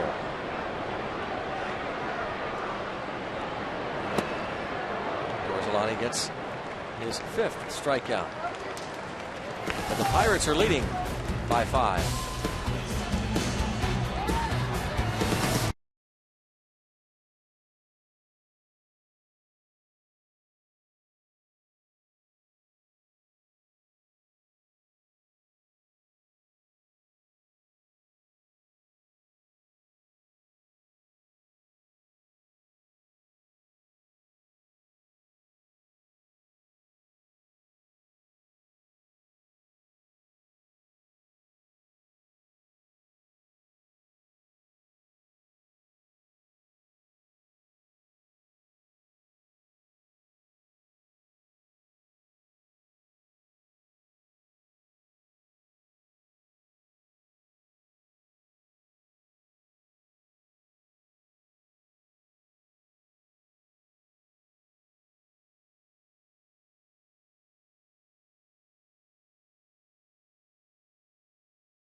8-3 Pirates on a new edition of Inside Pirates Baseball. Hear from Pittsburgh natives who played for the Bucks. Find out what's being said on the pitcher's mound and see which mascot went too far for Brian Morris and much more. A new Inside Pirates Baseball presented by Allegheny Sports Medicine debuts tonight after Pirates postgame on Root Sports. Start of a 6-game homestand, and Pirates will play 12 of the next 15 games here in Pittsburgh, PNC Park. The Pirates will play the 3 games here against Milwaukee, then 3 against the Phillies next week, including that 4th of July matinee. Head to Wrigley for a 3-game series against the Cubs, and then right back home, interleague play against the Oakland A's, and then 3 with the Mets before the All-Star break.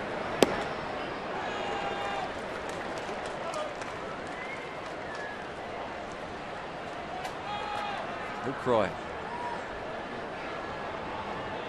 0 for 2.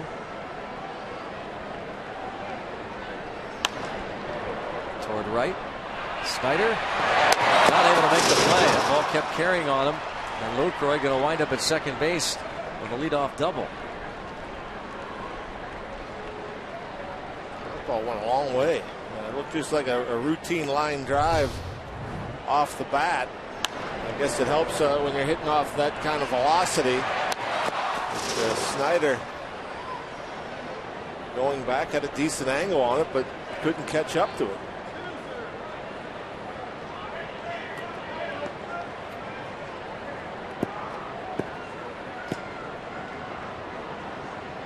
Just eluding Travis Snyder. A leadoff double, the batter Juan Francisco.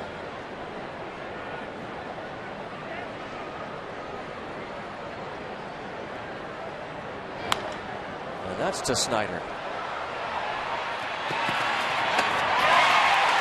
Lucroy will tag.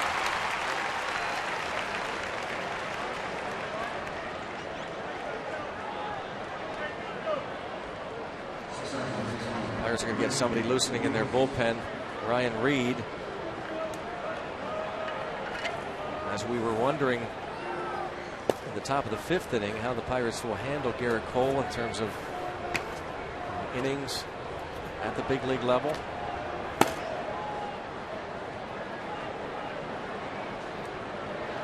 He's thrown 82 pitches tonight. Figure Hurdle hoping to get 6 out of him. Weeks takes a strike. Most he's thrown in the game, 88. His last start out in Anaheim.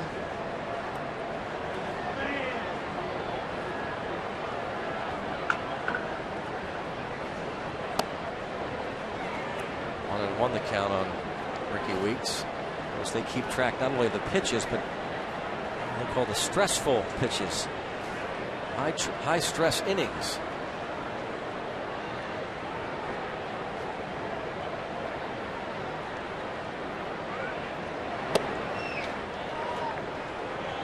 Pirates have not announced beyond this series what the rotation will be. Liriano tomorrow, Morton on Sunday.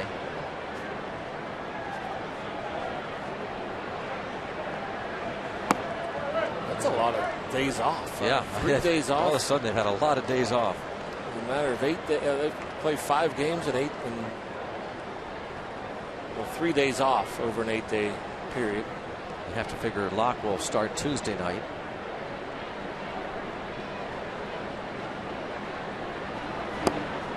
Three and 2 now on Weeks, 98.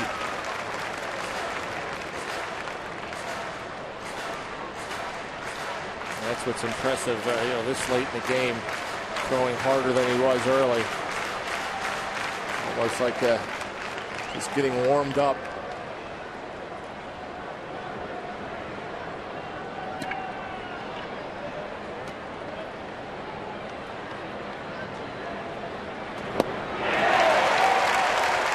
Struck him out. 2 away. As he tries to keep that run from scoring. Lucroy still at third, now with 2 outs. Took a little something off that with the 2-seamer, right? Kind of bearing in on Ricky Weeks.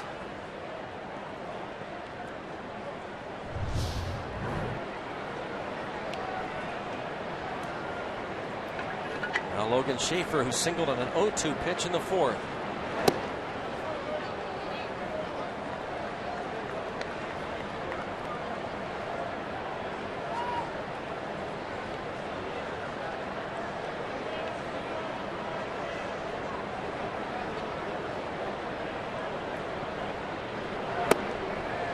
And 2-0. Pirates starters have that streak going. He's trying to protect it, keep it going. That's 13 games. No starters allowed more than 3 earned runs.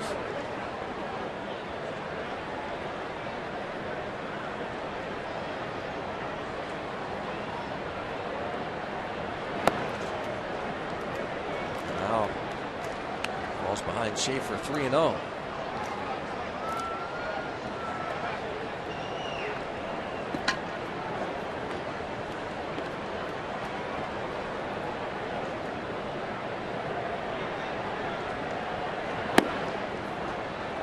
Pitch walk.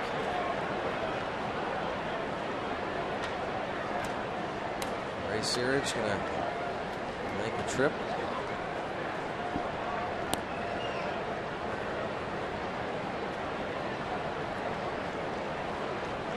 That is 3 walks on the night for Garrett Cole. He's hit a man. He walked Aoki to start the ball game, a 4-pitch walk. He walked Segura last inning, and here the free pass to Logan Schaefer, putting runners at first and third. I want to say all 3 of the walks were 4-pitch walks, right? The Segura walk. The Segura was? Okay, sure. then you're right. That's strange. Yeah. It's odd.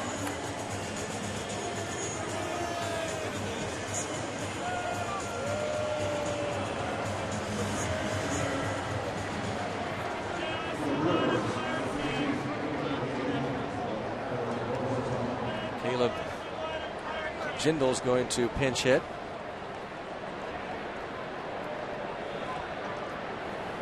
Rookie. Runners at first and third.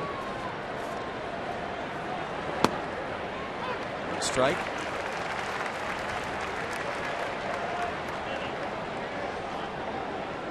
Brewers have had I said earlier, a bunch of players on the DL, including Ryan Braun with that right thumb contusion. Corey Hart has been on the 60-day DL. He's been rehabbing a right knee. Roller, Walker, out.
it would be an upset if he doesn't go back on. Yeah.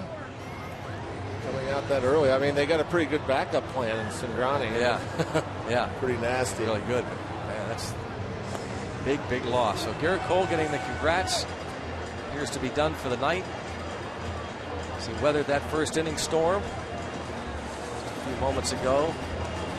He came back to the dugout, looking as though he is going to go 4-0. Still work to be done by the bullpen. The Pirates lead by 5. And as we said, the last pitcher to start his major league career with wins in each of his first 4 games and all being starts with the Pirates was Nick Maddox in 1907. Burke Badenhop takes over. Orsolani, 3 1/3 innings, gives up 1 run on 3 hits. Figure after the start Cole had, the first 3 batters of the game come around to score, and that's all they get. That's a good job of battling.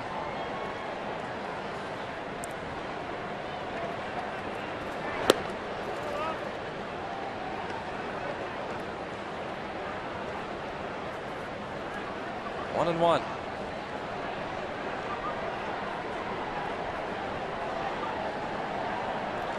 Marte, 2 for 3, singled in a run in the second, doubled in a run in the third.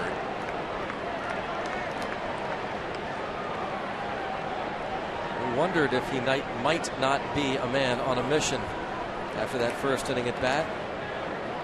He didn't completely hustle down that line, and sure enough, 2 hits, 2 ribbies. He's been on quite the little extra base tear, hasn't he? Yeah. What is that now? 10 of his last 14 hits. 4 doubles, 4 triples, 2 homers.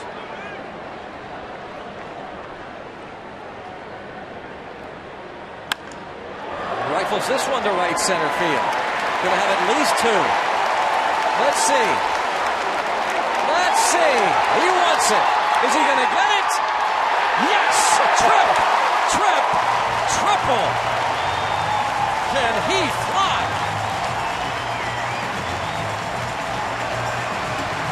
I'm thinking to myself, no way you go for 3 here. It's hard to get triples here when you've got a guy like Gomez in center field that covers so much ground, gets to the ball so quickly. Great approach, a breaking ball up out over the plate, doesn't try to pull it, hits the other way, and he decides, I'm going to go. Just beats the throw. And he's not at second base yet when Gomez grabs that ball. Look where he is. He's not even halfway. The ball's in the air. The throw from Gomez, it's out of his hand. It's in the air, and he's not just maybe halfway to second base. That's incredible. That is incredible. I didn't think there was any chance of him going to third on that one. That ties him for the league lead now with Carlos Gomez and Gene Segura. Those 8 triples, infield in, with Russell Martin at the plate.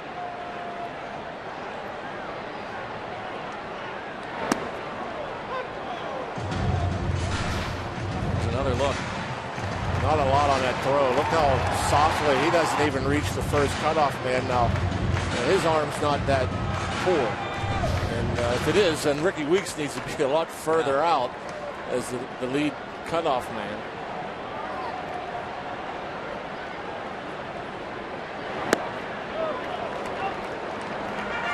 I guess he was a man on a mission after the first at bat. Yeah, I tell you. I'll show you guys. A home run shy of the cycle. Single, double, triple.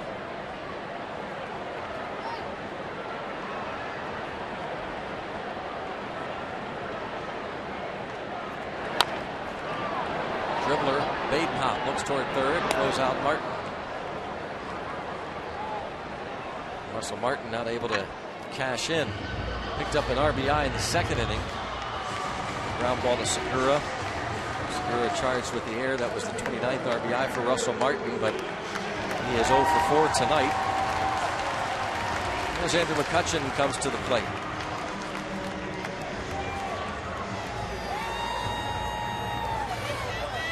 Best friend. How about that? Lucky kid.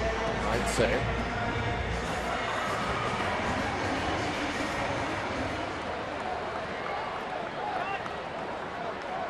with 3 Brewer infielders on the left side.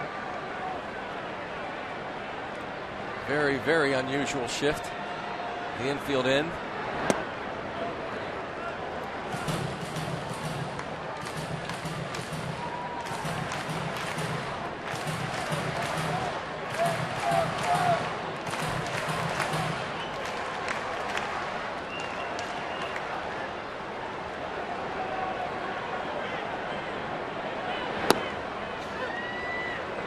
McCutchen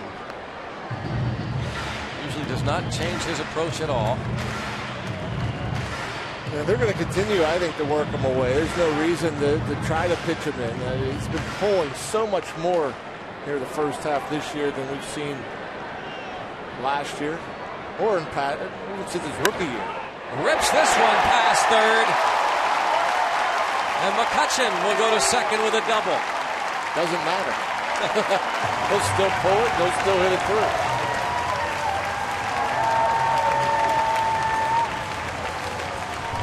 th RBI of the season. Well, they did try to come in. That's a shock to me. That little 89-mile-an-hour sinker, they probably wanted it off the plate, left it on. That bat speed, you're going to get the barrel of that pretty much every time. Doesn't matter how hard you're throwing. 9 runs, 11 hits for the Pirates. McCutchen's second hit. A double down the line and left. 24 doubles for McCutchen. The 51st run scored by Marte this season. These are all numbers among the league leaders.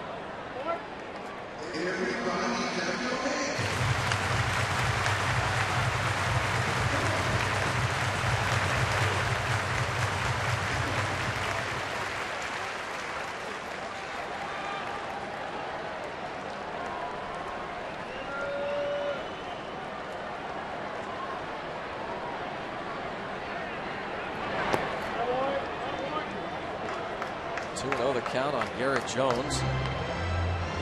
He's 1 for 3, lined out in his second inning at bat. 12 men came to the plate in the second against the Milwaukee Brewers.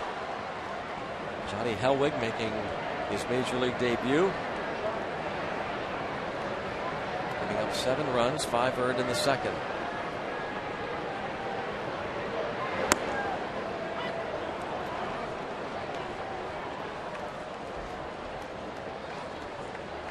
Nice to see this offense really catching fire now over their last 7 games, averaging 7 runs a game. The other way toward left.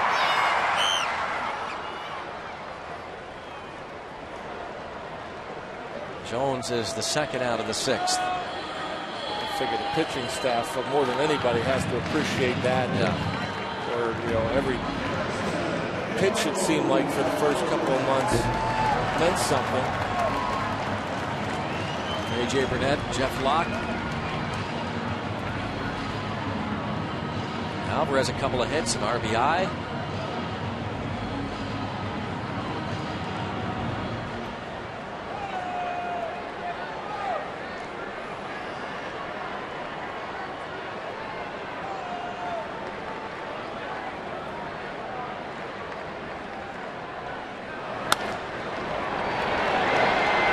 Segura.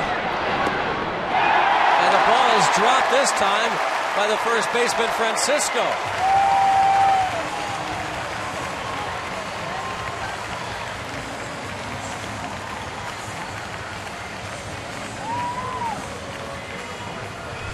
About Segura ranging to his left, it finally handles one cleanly. And now the first baseman drops it. Everything hit to the shortstop today has been a disaster for the Brewers. Man.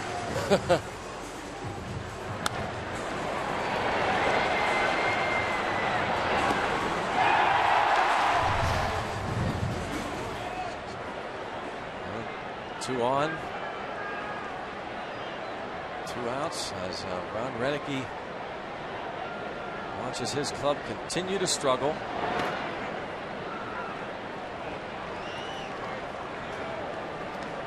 Brewers team that for a couple of years was without question one of the top teams in the league. They won 96 games 2 years ago.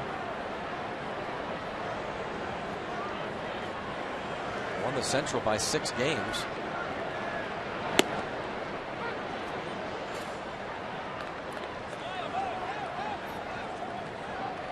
One ball, one strike, the count on Walker.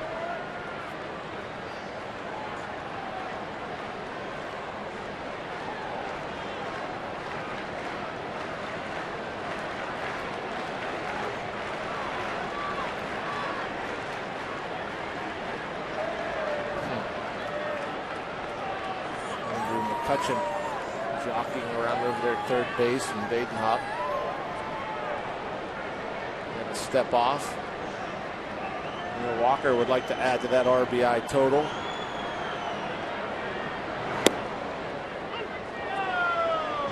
Take advantage of that miscue.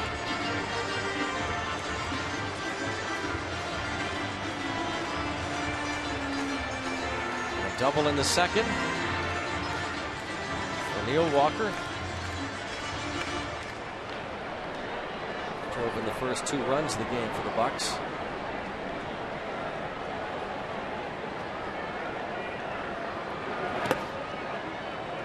Two and two.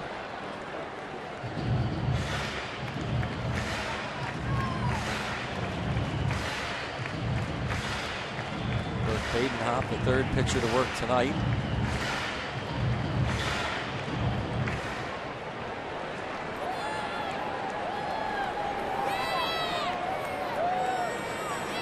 Packed house.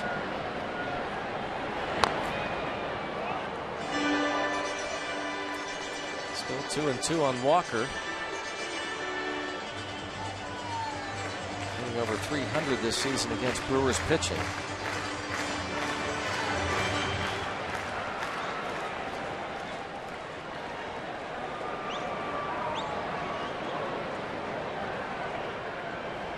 Talked about that bullpen doing a good job for the Brewers. Being forced into action early on tonight, maybe a lot of innings as Badenhop gets the final out, so the error to Francisco doesn't hurt, but the McCutchen double brought in Marte, who tripled. The Pirates lead 9-3.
And Michael McHenry showing you what the youngsters 14 and under will receive this Sunday.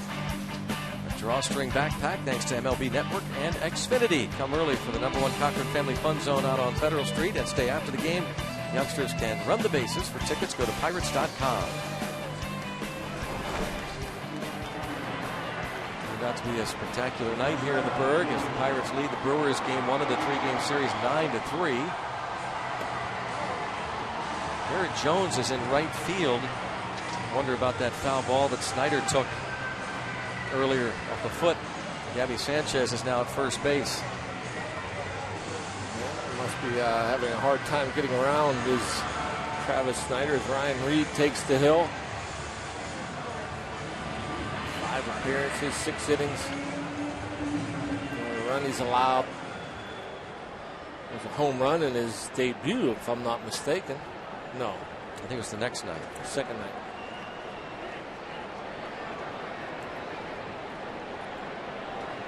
And just as starters have stepped up, we've talked so much about them. The Pirates have used 11 starters, and it seems like no matter who they call up to make a start, whether it's Brandon Compton or before that to Phil Irwin, whoever it might be, for the most part acquits himself quite nicely. The same is pretty much true with this bullpen. Yep.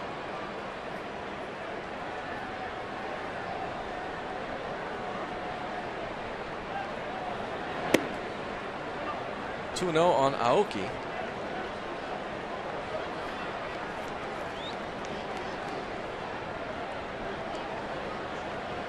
Pirates bullpen doing the job again the other night in Seattle.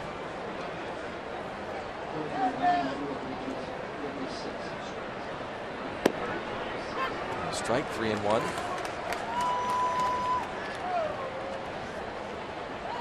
Reed pitched 1 1/3 scoreless on Sunday in Anaheim. And another strike. 3-2 on Ryan Reed on Aoki from Ryan Reed. After Cole went 6, gave up 3 runs on 8 hits in line to get the W. But Reed walks Aoki. I wonder with Reed, he works a good bit of innings down in AAA Indy. Just 6 innings since being called up. We'll see how well he handles that, the inactivity. And June 3rd he was called up. Just 6 innings since that time. Through 34 2/3 in his first 20 games, first couple of months in Indy. Seeing tweets scroll to the bottom of your screen there, commenting on the night that Starling Marte has had.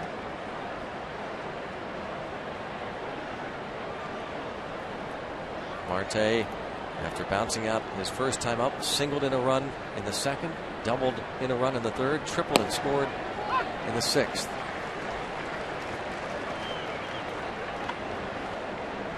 Quite a talent. All the tools. Yes, he does.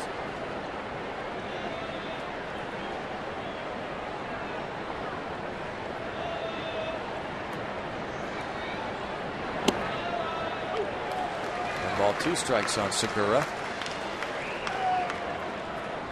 Ryan Reed, the Pirates signed him as a minor league free agent this winter after 7 seasons in the Tampa Bay Rays minor league system.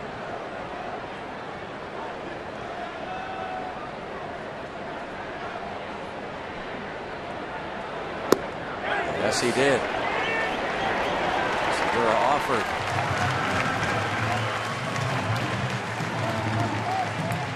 One out on the top of the 7th. Coming in with a fastball for a strike. Throws a little hard slider down and away. Segura. Can't hold it.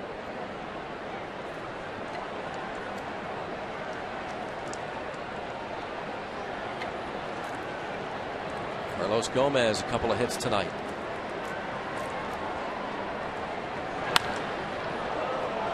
In the air to Jones has it.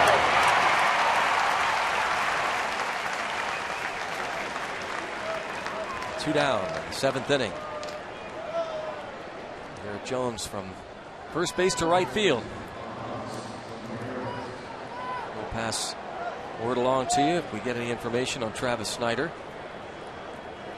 Jose Tabata was to play 9 innings tonight in the outfield again. He played 9 innings last night. The plan was that the Pirates will then meet on what the next move would be for Tabata. After back-to-back 9-inning ball games, so we'll see if we don't get any word tomorrow.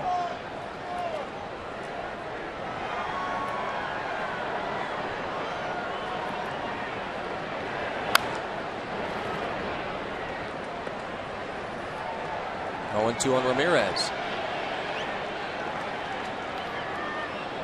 Ramirez has been hit by a pitch, robbed of a hit by Neil Walker, and bounced into a double play. Just really far from 100% is Ramirez.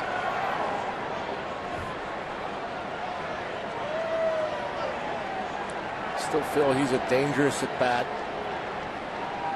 Never liked him in the batter's box with runners on.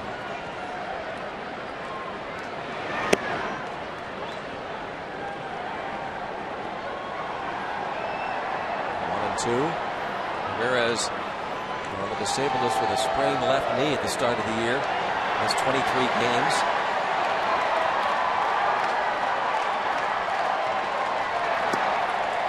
He is one home run away from Adrian Beltre for 6th in the all-time Major League home run list among third basemen. 344 career homers for Ramos Ramirez. Ryan Reed gets him after the walk, a strikeout, a pop out, and a strikeout. 7th inning stretch time here at PNC Park. A great crowd on hand to welcome back the Buccos from their very successful road trip.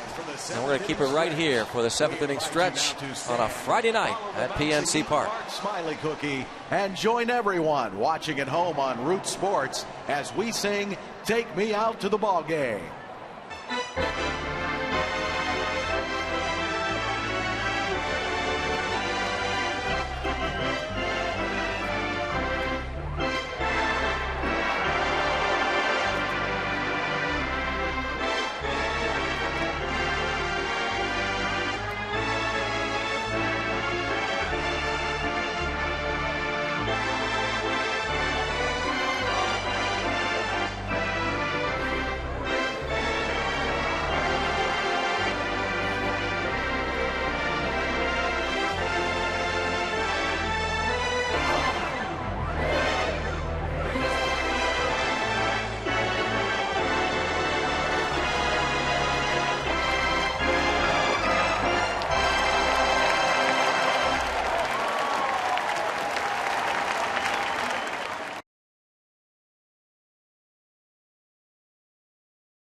Watching that, of course, we're going to continue to watch the Reds game. Juniesky Betancourt takes over at third base for Ramirez. And we'll be watching what's going on in Oakland tonight.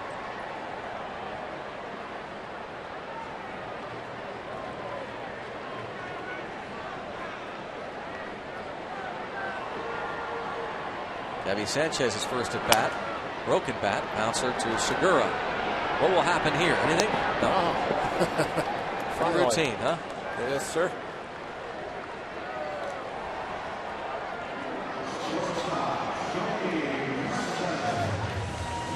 Gene Segura has had his troubles Swing onto the baseball. This one shot past him. Pedro Alvarez early in the game. This Russell Martin chopper. Went for an error. Infield hit from McCutchen. And even when he handles the ball cleanly, the other end something happened. Francisco, the first baseman, dropped it for an error. Fortunately for the Pirates, the first 3 miscues were all in the same inning. The 7-run second.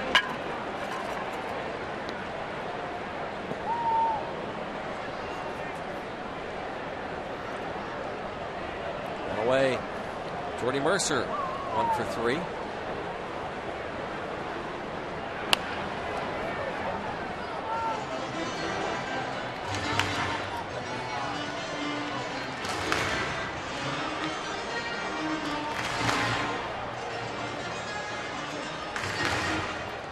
Count on Mercer. Ryan Reed is on deck. Looks like he might have a chance to hit. A 6-run lead. Mercer to Segura. That one fairly routine. 2 outs. MLB.com at bat, the #1 source for live baseball everywhere you go. Available for iPhone, iPad, Android, and BlackBerry 10.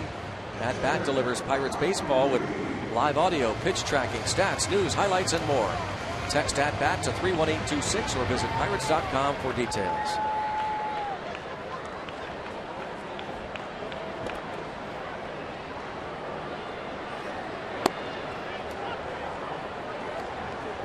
First Major League plate appearance for Ryan Reed.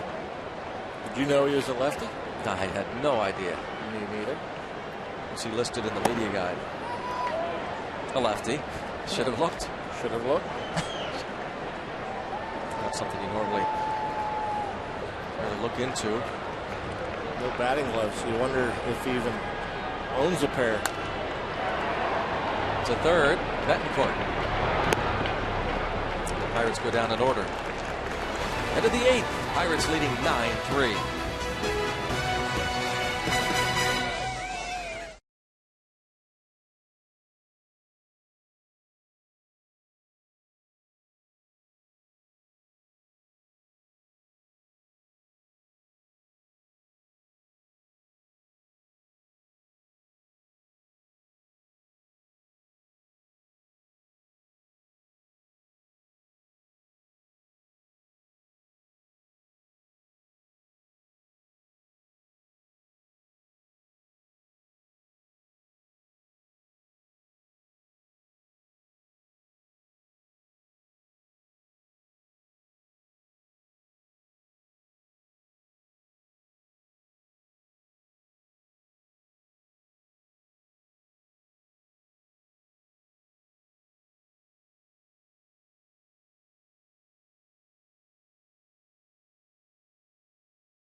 The Pittsburgh Pirates and may not be reproduced or retransmitted in any form, and the accounts and descriptions of this game may not be disseminated without the express written consent of the Pittsburgh Pirates.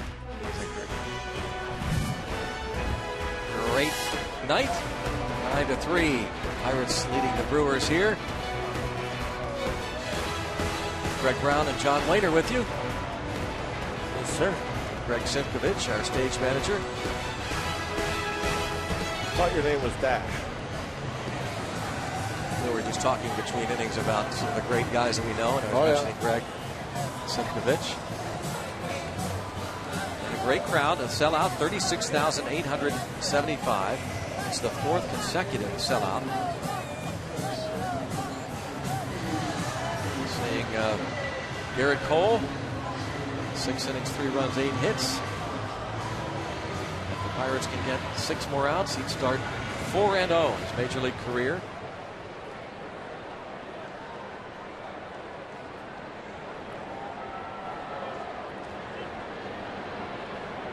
Jonathan Lucroy led off the 6th inning with a double of 8 hits against Cole, who weathered that storm in the first. Well, it didn't start out too good for the Bucks. A 4-pitch walk to Aoki, and then a single by Segura with Aoki on the move. Gomez singled left to load the bases. Ramirez hit by a pitch to force in a run. Then Lucroy, the batter here, hit into a double play. Thought, all right, things are cleaned up as Lucroy pops this ball up to McCutchen.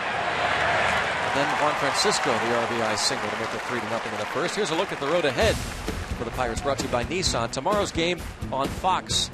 Starting for the Brewers, Donovan Hand, his 2nd start of the year, went 4 2/3 scoreless against the Braves about a week ago. And for the Pirates, Francisco Liriano, 6-3, 2.30 ERA. Sunday, back on Root Sports, a couple of sinker ballers matching up. Kyle Loesch from Milwaukee, Charlie Morton for the Pirates.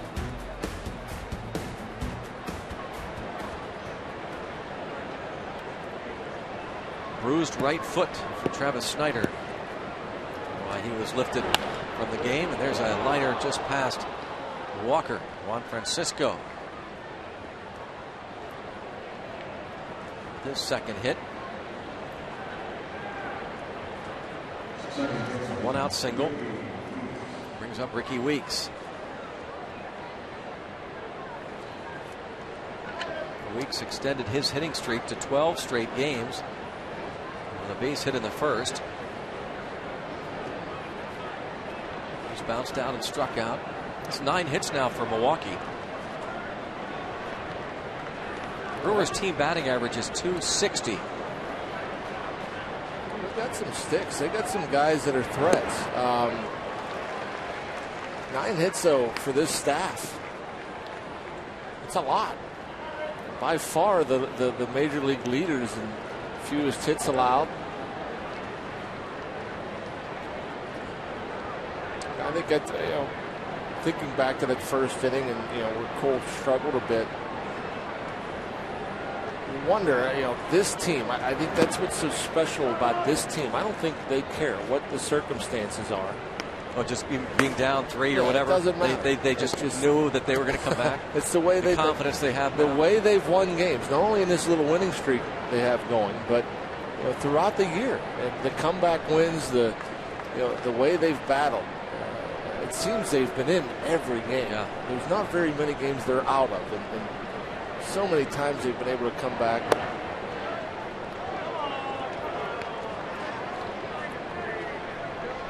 As we have said so many times, it just seems like somebody different steps up every night. Yep.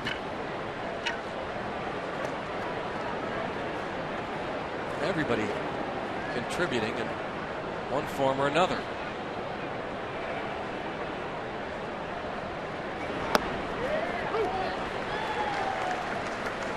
2-2 on Ricky Weeks.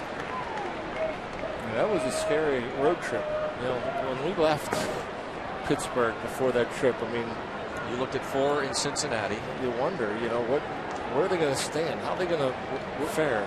Will the Pirates get buried? Yeah.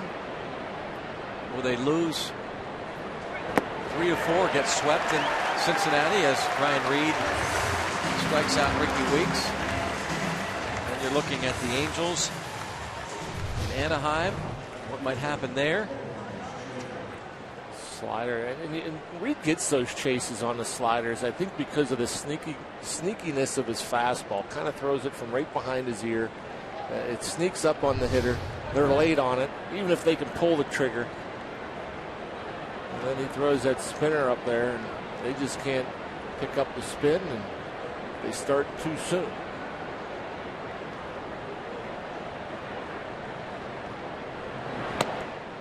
Schaefer takes ball 1. Go back to that. And you go into Seattle and you're facing Felix Hernandez and find a way.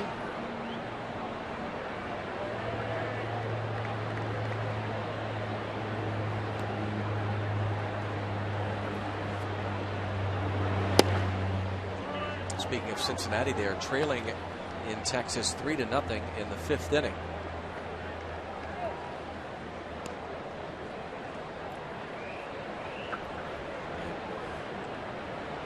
A's hosting the Cardinals. They'll get underway in about 20 minutes. 2-1 count on Logan Schaefer. He sent along a happy 27th birthday wish to Sean Graham, Dan Uggla's brother. One of the gypsies in the truck. We call him Dan Uggla. His brother Tyler. Happy birthday, Sean, and hello to Mike Bunch down in Mooresville, North Carolina. He's up in a recent homestand. Said he watches all the games on Root Sports with his dad, David. He's originally from Altoona. 3-1 on Schaefer. Pops this one up. Gabby Sanchez in foul territory. That'll do it. Ryan Reed putting up a couple of zeros. We move to the bottom of the 8th. Sold out crowd at PNC Park, 9-3 Pirates.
Max Talbot, Bill Guerin, Craig Adams, and Chris Kunitz recall their Game 7 win over the Red Wings in the 2009 Stanley Cup Finals.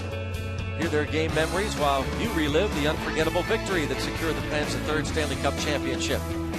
Sunday Night Classics, Pens return to glory, Sunday at 8 on Root Sports.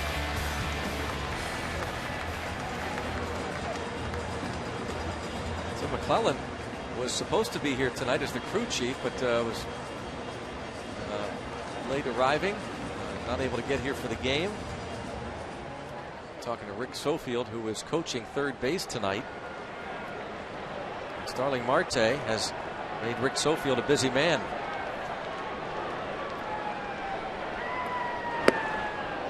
Going for the downs here against Gonzo, Mike Gonzalez. No question. He's got one thing on his mind. Hit a home run and get the cycle. You see Gonzo's allowed 3.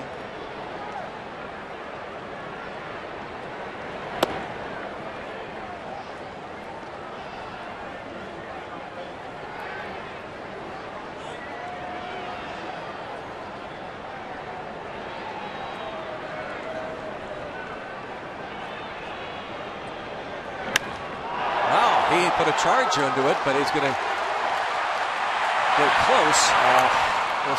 Gomez to the warning track, awfully close to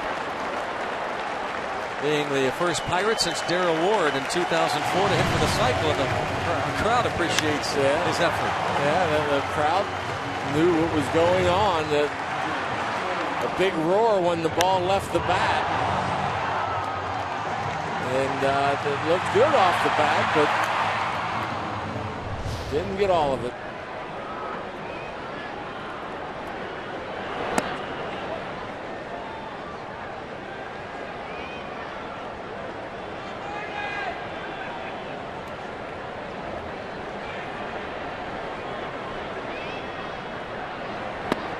Martin is 0 for 4. 3-hit night for Marte. A couple of hits, a couple of RBIs for McCutchen. Jones 1 for 4. Pedro Alvarez a couple of hits, RBI and a run scored. Neil Walker, big 2-run double in the second. Travis Snyder before he left 0 for 2, but with a walk and a run scored. Jordy Mercer 1 for 4, and even the starter Garrett Cole 1 for 3 with a couple of runs scored.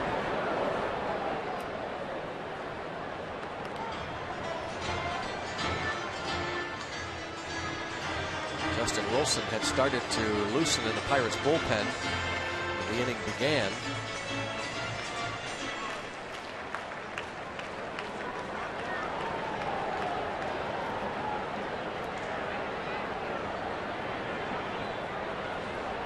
I'm sure this is a nice little stretch. We talked about the off days the Pirates have here.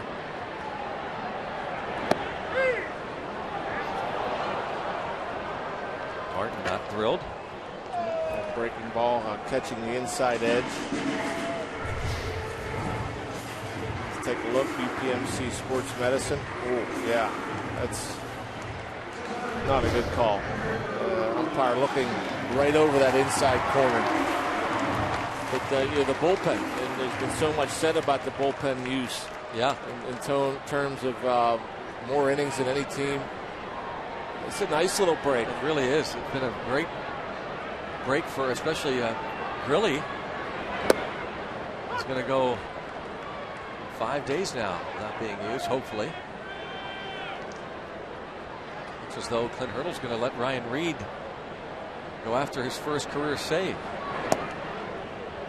That's right. Yeah, you get 3 innings. Some of these moments this year, these things have happened too, where guys, his first big league saves, and of course Garrett Cole's already won his first 3 major league starts, and Ryan Reed a chance to pick up his first major league save. Who else had one, John, this year? Save other than, I think Watson has 2 and his first 2 in the big leagues, right? For Watson, I think. Pretty sure. Tony Watson, his first couple. Oh, folks don't like that.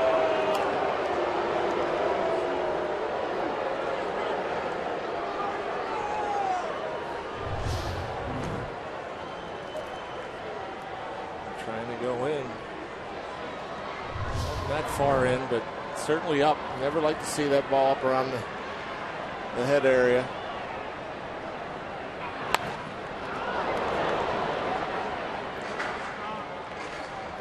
Mike Gonzalez at one time a Pirates closer.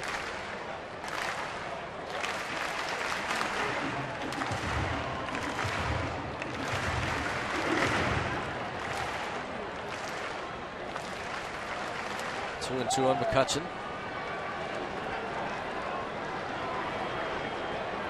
Mike Gonzalez saved 24 games back in 2006. Former 30th round pick of the Pirates.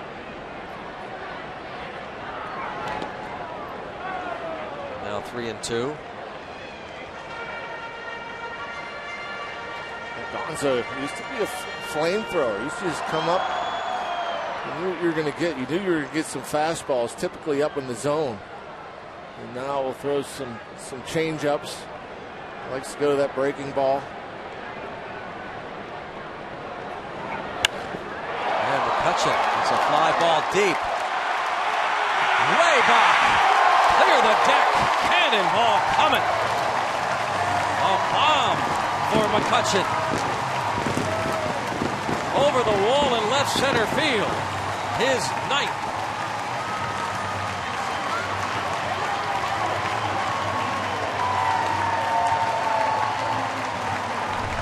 Man, He gets a hanging breaking ball here. It's meant to go inside, left it up, and stays inside it.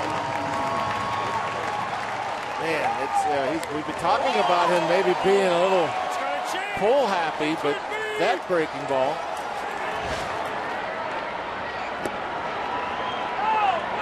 Left up, didn't try to hook it, stayed through it, and that's a deep part of the ballpark. 3 for 5 night, 3 RBIs, his 9th home run, part of a 12-hit attack. A sellout crowd watching this Pirates offense explode. First home run of the night. Yeah.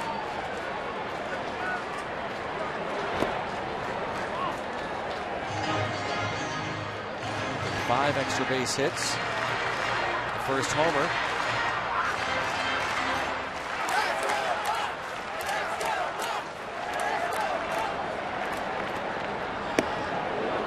You'd like to see the multiple RBIs too from Andrew.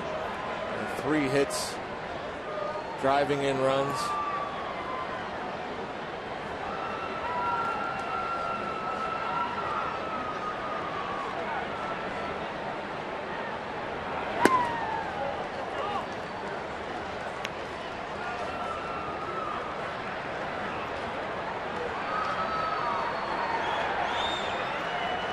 To see that home run back. Yeah. Well, that just his 9th. Which a couple of years ago, if you said, "Oh, just his 9th," what do you mean? Well, but once you hit 30, it's expected of you.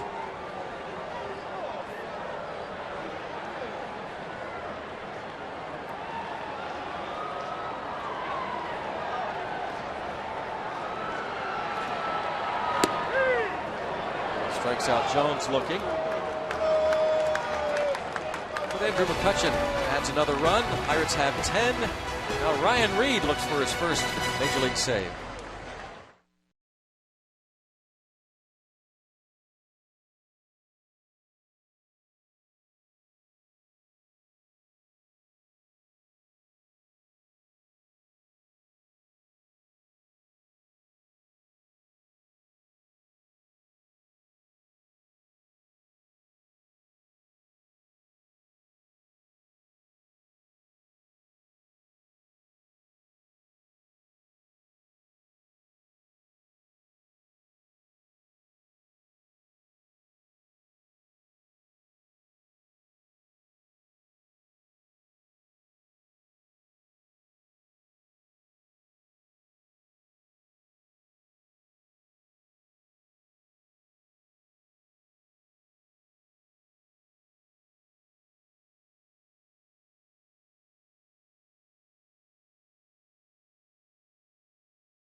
On the Milwaukee Brewers.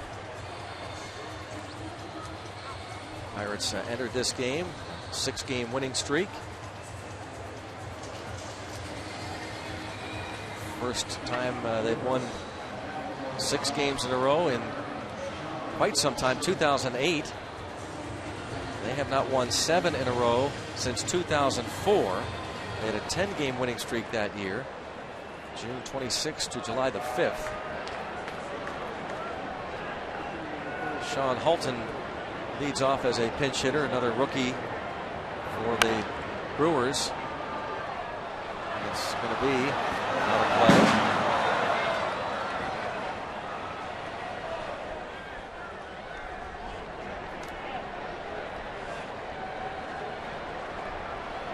Hit something down there.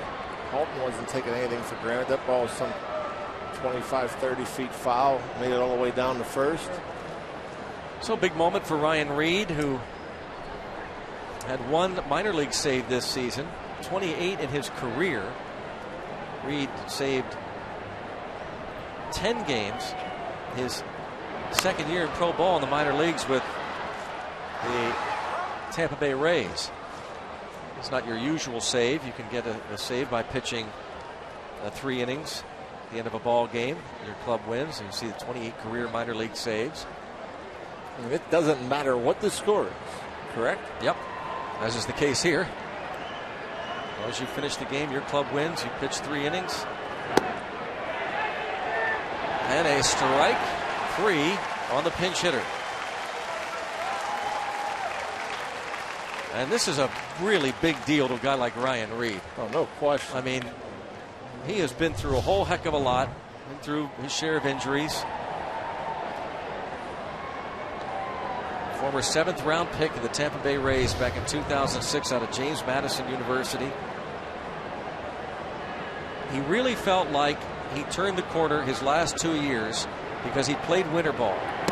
And he said, in Venezuela, in those winter leagues, and John, you can attest to this, you've talked about it before, the atmosphere, the intensity, they put him in the closer's role, and he succeeded.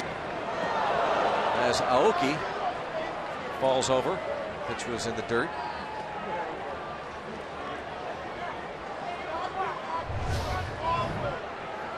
Fastball way inside under the feet.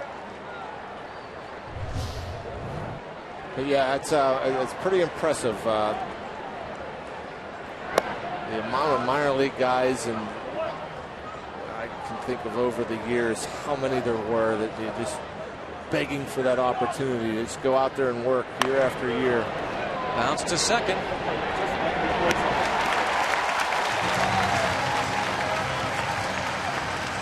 This would be the first 3-inning save since 2005 for a Pirate, Solomon Torres. How about that? Wow.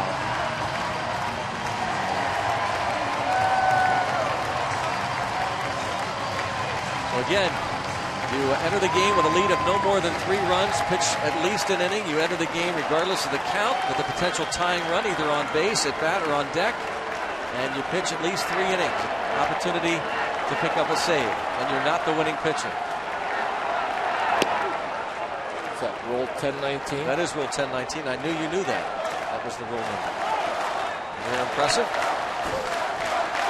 Sellout crowd.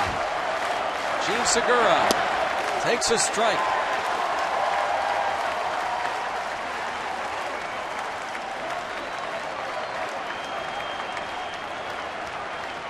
In a few moments, the Pirates are going to lead all of baseball in wins.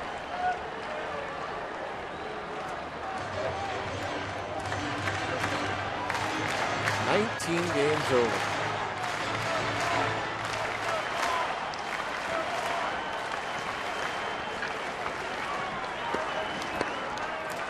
Garrett Cole's going to become the first Pirates pitcher to win his first 4 games since 1907 as a starter.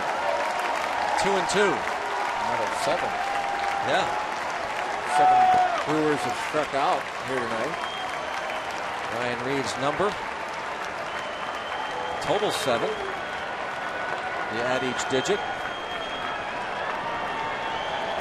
You go, Pat. Yeah, after the first week, we're 23 games over 500. Then you start 1-5, right? Yep.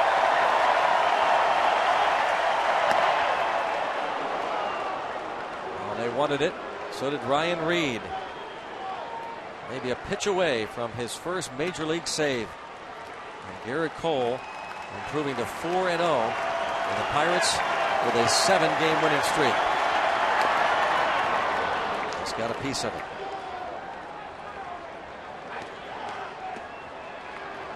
Parrott is waiting. And of course they will hoist the colors. The skull and crossbone on that flagpole out there beyond the green backdrop.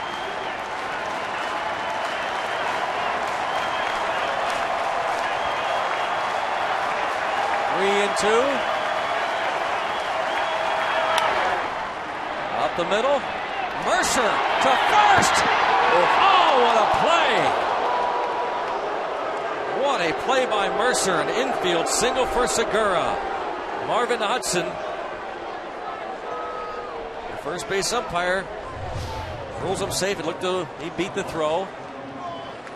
Just too far to Mercer's left. He has to do the 360. Now that would have been an incredible play considering Segura's speed. Incredible that it even looked that close. And obviously, as you see it bouncing to Sanchez, Segura beats the throw, but great effort. And that had to be pretty cool for Ryan Reed to hear the crowd, everybody on their feet. This many people cheering for that last strike, that last out. Ray Searage just giving him a little bit of a break here. He hasn't thrown this many pitches in quite some time. Certainly not since he's been called up from Indy on June 3rd. Trying to save it for Garrett Cole, who went 6 innings, gave up 3 runs on 8 hits. Ryan Reed, 28-year-old from Portland, Maine.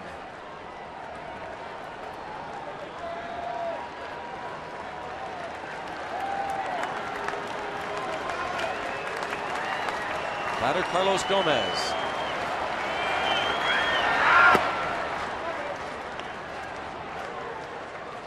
That in and of itself is pretty impressive, making it the big leagues from Portland, Maine.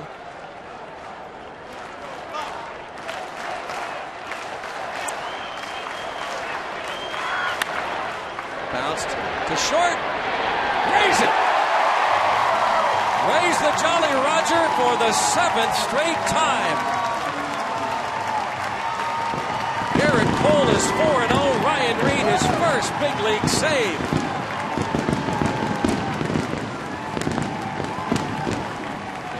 Another impressive ball game. Didn't start out that way. A little shaky at the beginning, but boy, these battling Bucks, nice to see that offense continue to shine. Averaging over 7 the last 7 games. Everybody contributing. Garrett Cole, another 6 strong. For those standings. Pirates lead all of baseball at this very moment. Waiting the outcome of that game tonight between Cardinals and the A's in Oakland. Meanwhile, the Pirates just keep on rolling. We'll send it out now to Paul and Teague. All right, Brownie, thank you very much. Rolling indeed, 7 straight for the Pirates. And Teague's all's well that ends well. It did not start well for Garrett Cole and the Pirates, but